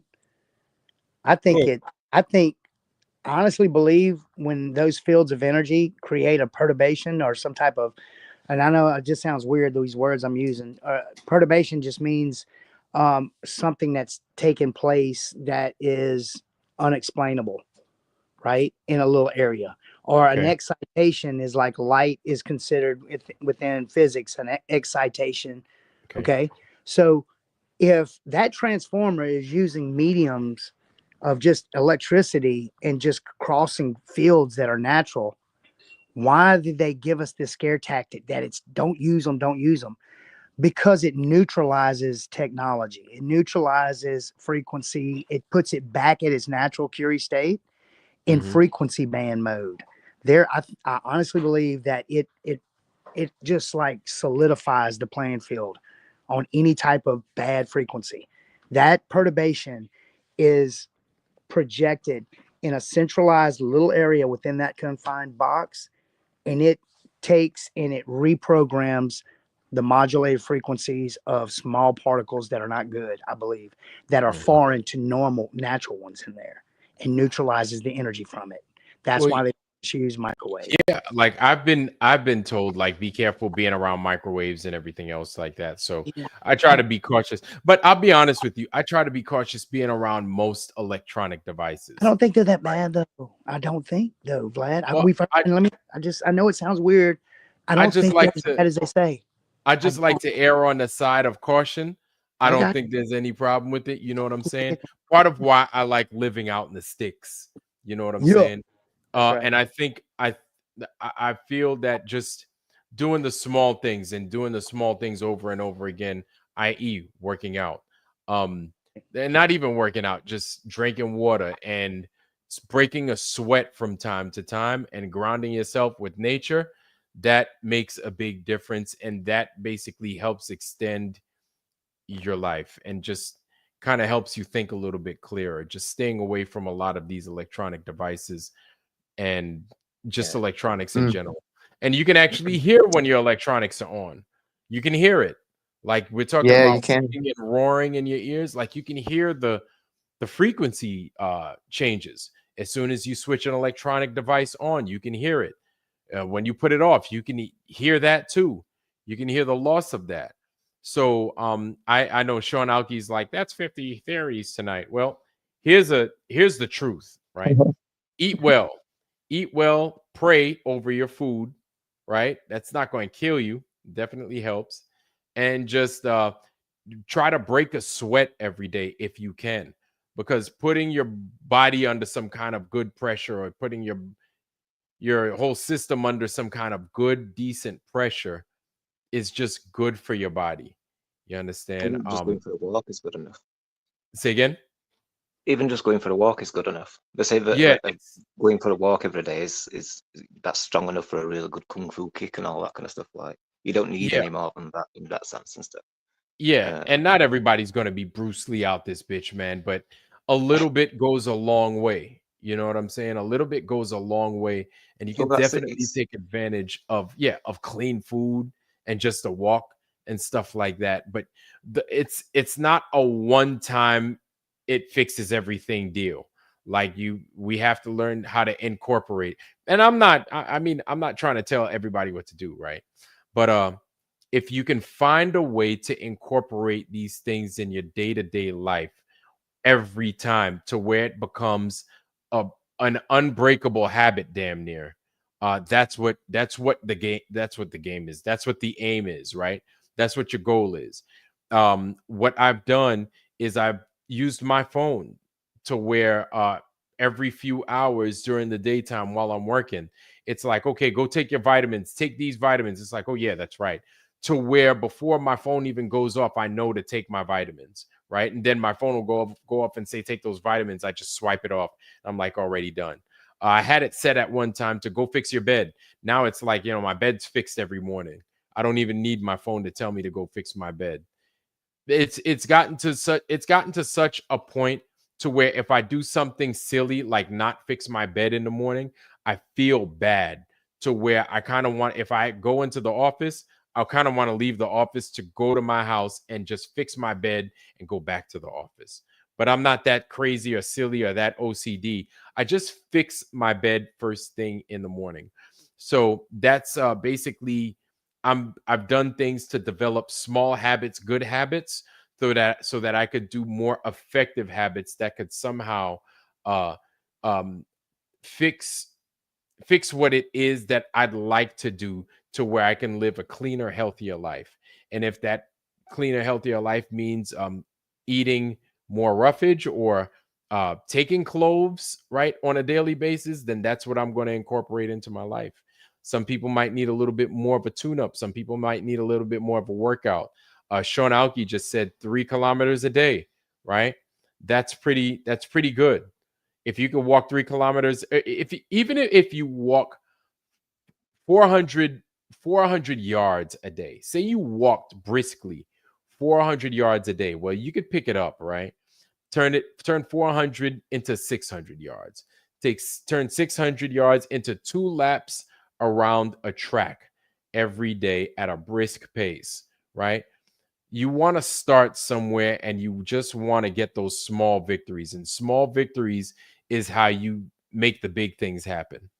I know I'm being a little bit long-winded, Oh, but you're good, brother. I like hearing it. I hope Yeah. those points are well received. You know what I'm saying? No, more encouraging than anything, brother. Yeah. Yeah, it doesn't have to be big. It doesn't have to be, you don't have to win the Super Bowl overnight, right? All you just need to do is do the small things. But when you do the small things, you want to be consistent with them. And they don't have to be for a long duration of time, but you want to make sure you're achieving the small things over and over and over again, to where you form these habits and they're a jump off. All right. And you jumping off those small habits, you can make the big stuff happen, if that makes any sense. Kung Fu No, is no the doubt, art brother. of being gentle. So Yeah. you start off small and slow, and you kind of work up in that kind of sense and stuff. There we go. But always being gentle, because like your heart is taking the work. You know what I mean? So it's like, it's not your muscles as such. You know what I mean? It's like your internal systems. So Wing Chun's an internal martial art, so it concentrates on your organs rather than your muscles. It says if you look after your organs, then that'll take care of the exterior of your body. Your exterior of your Exactly. body does not take care of your interior. So like Exactly. you work that way. Yes. The So they'll teach you. exterior, Right. Your exterior is a result of the internal work that you've already done. Right. Yeah. And so, you know, I'm still pretty muscular, but people used to look at me like, damn, how'd you do that? Damn, how'd you do that back in the day, right? When I was like super muscular. And so I would just tell them I just do small things. I just do a couple of small things that make me, but really what it was maintenance at that point, right? If you do the small things over and over again, your body adopts a certain way to live in which it'll show on the outside, right? And so if you do like 100 push-ups, you know, 10 times a day, your body is going to show the results of that. Whereas if you eat 100 Twinkies 100 times a day, your body's going to show the results of that as well. Conversely, Right on. right? And so really all it boils down to is just doing the small things and doing the small things effectively over and over and over. And to a degree, you know, especially if it's good for you, you want to be fanatic about it. The people say do things in moderation. I disagree. I think some things you need to be fanatic about if you want Yeah. to at least get them done. You have to be over the top with them, right? If you want to get them done and if you know you want to get them done. So living a healthy lifestyle, you can't just be on a set schedule someone's given you. You basically have to like kind of seize it by the horns, and you have to make it do what you want it to make it do for you, right? So if you're like, God damn it, I want my heart to be stronger, right? Well, you're going to have to do things that makes your heart stronger. So if that means you have to go out and you have to run, or you have to go out and you have to swim, whatever, you need to do that more than what you're originally intending to do. So if you intended to go maybe once a week, no, maybe you need to go twice a day. You need to do something to that effect in whatever it is you do in order to achieve the goals that you want to achieve. Because if you set your marker for, say, like you want 100 points for whatever it is, you're going to have to exceed that in order to meet your 100 points. Does that make any sense? Basically, Yeah, what I'm man. Sometimes you got to be your own hype man too. You know, sometimes you don't always have a cheerleader there to coach you through it. And to speak what you're saying, to speak positive about what you're saying, man. Is 20 years in a wheelchair didn't come easy, and it's, you know, the pain. You just push through it. You somehow mentally you achieve your daily goals to achieve your weekly goals, and so on and so forth. So yes. It helps to have these kind of positive intentions toward that. So when you are having bad days, man, you know, your prayers are helping you glide through, you know, the tough points. And that's the importance of prayer, I think. Yes. But hey, man, I'm gonna jump off, but I did want to say thanks for hosting.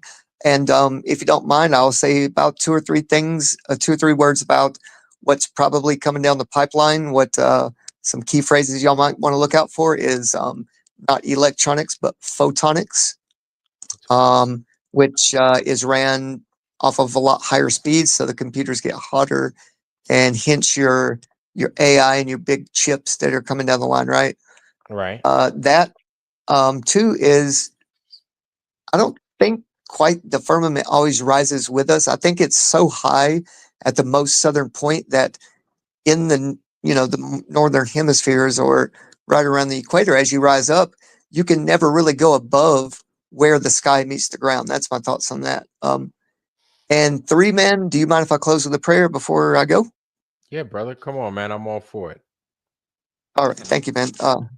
Father, thank you for gathering us together like this. God, just let us continue to seek and speak truth, man. Just let it come naturally. Father, just please don't hold anything back from us. I think it's at that time that you want to wake your children up, and hopefully that we are going through this process of this awakening. It will possibly mature our spiritual auras to receive this kind of information and give it back to the people around us. And Father, I pray this in your name. Amen. Amen.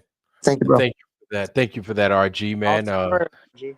Thank you for that, Yes, sir. RG. I think we could definitely use that, and yeah, for sure, for sure. And those are some of those electronic prayers. And if you prayed with us, thank you, and we can kind of help each other and amplify that.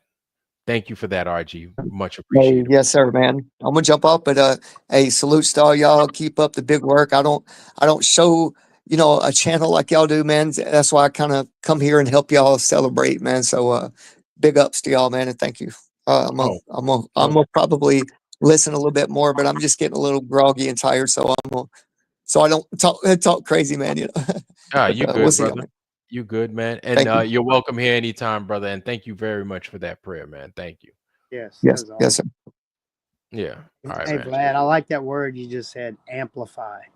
You know what I'm saying? Yeah, It's awesome. that's so That's a that's good. how it works, man. That's how it works when we get together and we pray and we focus. If we focus our intent, if we get Yes. together and we don't have, hey, I'm praying for my dog, or hey, I'm praying for my sister, or hey, I'm praying for this. If we talk about it and then we focus, we get together, like Right. there's 74 people in here, right? Say we Yeah, got yeah. together and we focused our intent Yep. on whatever it is. Hey, man, all them, I want your mustache to turn into a dang giant bush. You know what I'm Mhm. saying? Whatever it is, if we focus our intent on that, it I get happens. it. Yeah, I get We that. can get sometimes we get more than what we bargained for, right? And then you're like your whole face turns into Wolfman or something like that. Yeah, y'all But can pray for the back of my head because I'm yeah, moving. right. Right. But if we focus and we work together and we pray together, then it works. These things Yes. work. Prayer is not a joke, man. People No. like we this is just part of the lies that they give us, man. God is no longer part of anything, or whatever you want to call the creator, right? No Right. longer a part of anything. Everything physical is what matters. And even the wording, it matters. Matter. Yep. This Yep. matters, right? So basically, this is what's physical, and what's Yeah. physical is what's law. Like even in our own words, we're casting spells to ourselves to think otherwise. And Yeah. so just Yep. because of that, we're limiting ourselves. And even prayers are free. Family, like I know Rachel's laughing about it. I get it. That's all right. But prayers are free. Everything with all the money you got to spend on shit in this world, in this life we live, and these taxes we pay for everything, prayers are free unless you're Roman Catholic. Prayers are free. So for all the things that you could want and all the desires you could want and all the good you could want for anybody else, you can make these things happen just by praying on it, just by asking for it. And even if it doesn't happen, at least you're putting intent behind it. You're actively putting intent, you're speaking the words. And if you kind of like people that don't like hearing bad luck, well, the same way you could cast bad luck, you can cast good luck too. You can ask for good things in people's lives, or you can ask for good things in your lives, or for just good vibes around someplace by speaking those words. But you have to be serious about it. And there's nothing wrong with that. You're not going to look silly for asking for stuff. How many times have you asked for stuff that didn't matter to nobody? Oh man, I hope I get that Lamborghini. Stepping out of that. You know what I'm saying? Dumb shit. Every day we're still here, baby. But if you want it, you get it, man. I know I'm being a little bit long-winded, but family, we're 3 hours and 30 minutes in the hole right now. And I think we kind of get the point. We missed our brother Professor Phil. Professor Phil, we were waiting on you, Professor Phil. Professor Phil was out there freaking enjoying a Vegemite sandwich with his kangaroo and his koala bear, chucking a boomerang and stuff, Yeah. having a Yeah. having a Foster's Australian for beer, Yeah. drink. Oh my goodness. But Professor Phil was supposed to be out here teaching us about gravity, and then we were going to listen to him and then give him the whole I gotcha. You need a ball in order to have this gravity because we're not living on no ball, homie. Explain gravity without a ball because we ain't living on one. Right? Either way, man, we love our brother Professor Phil, and Professor Phil, wherever you at. Foster is cat's piss, Vlad. Oh, Jim, I did not know that. That's the only Australian beer I know. I know Foster's, and I know Marmite and Vegemite. In Vegemite. Jim, That dadgum Vegemite. right? But yeah, man. Hey, Real what talk. happens if you eat too much of it at one time? Does it make you boo boo bad? Oh man, probably. Oh, Vegemite. Oh man, I can't stand the smell of that thing.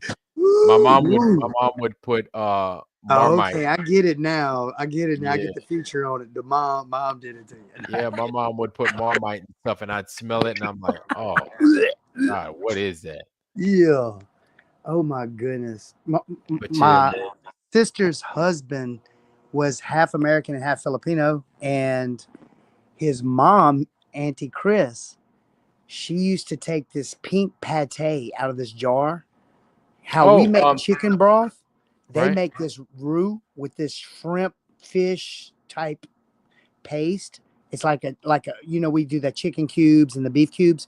Well, this was just in a jar, but it was for making seafood, like some kind of soup, right? And when she would open that jar, that woman had been eating this stuff. I mean, like in soups for so long, and she's so used to it, she'd turn around and eat the whole teaspoon of it. Oh, oh my God. So I know, right? So, yes. Man. Anyway, Yeah. So be good for you, dude. yeah, man, we're 3 hours and 45 All right, minutes in the brother. whole family. And so, Yes. man, I'm glad everybody came out. But before I get out of here, I want you guys to have your final thoughts. Lev Kung, what do you have for us, brother? Any words of wisdom that you could pass down to the foundry? I've got a test for you. You said you could see red in one eye and blue in the other eye. Right. If you turn round, do you get a different eye doing it? Like, does it change round? Because you've got a bridge to your nose, so that Right. blocks the light to one side. So sometimes when your eye's in shadow, one of your eyes has got light coming onto it. So that might be the reason. Well, I don't know. I'll give that a whirl. Yeah, It yeah. takes me a little bit. Like I need to be in a neutral, super neutral place with not too many colors, and it's just like a white background where I could like Yeah, sit yeah. there and look, right? But I didn't notice that. I'll go ahead and I'll give it a whirl. I've seen it myself. Like like you say, in a white room or whatever, and you can it just suddenly notice it. It's like you got like a glare at one either side kind of thing. So you close one eye and you can see it of a color. Okay, yeah, I'm gonna check on that. Now, I've not tried what turning around myself, but I'm gonna I've see if started there's looking a at others as well. correlation between my nostrils as well. Because one thing I noticed is I've been noticing that all my life, one nostril, right? So right now, it's my left nostril gets more air than than my right nostril. Then later on in the day, my right nostril will get more air than my left nostril, and then it'll alternate throughout the day. So I'm going to see if there's a correlation between.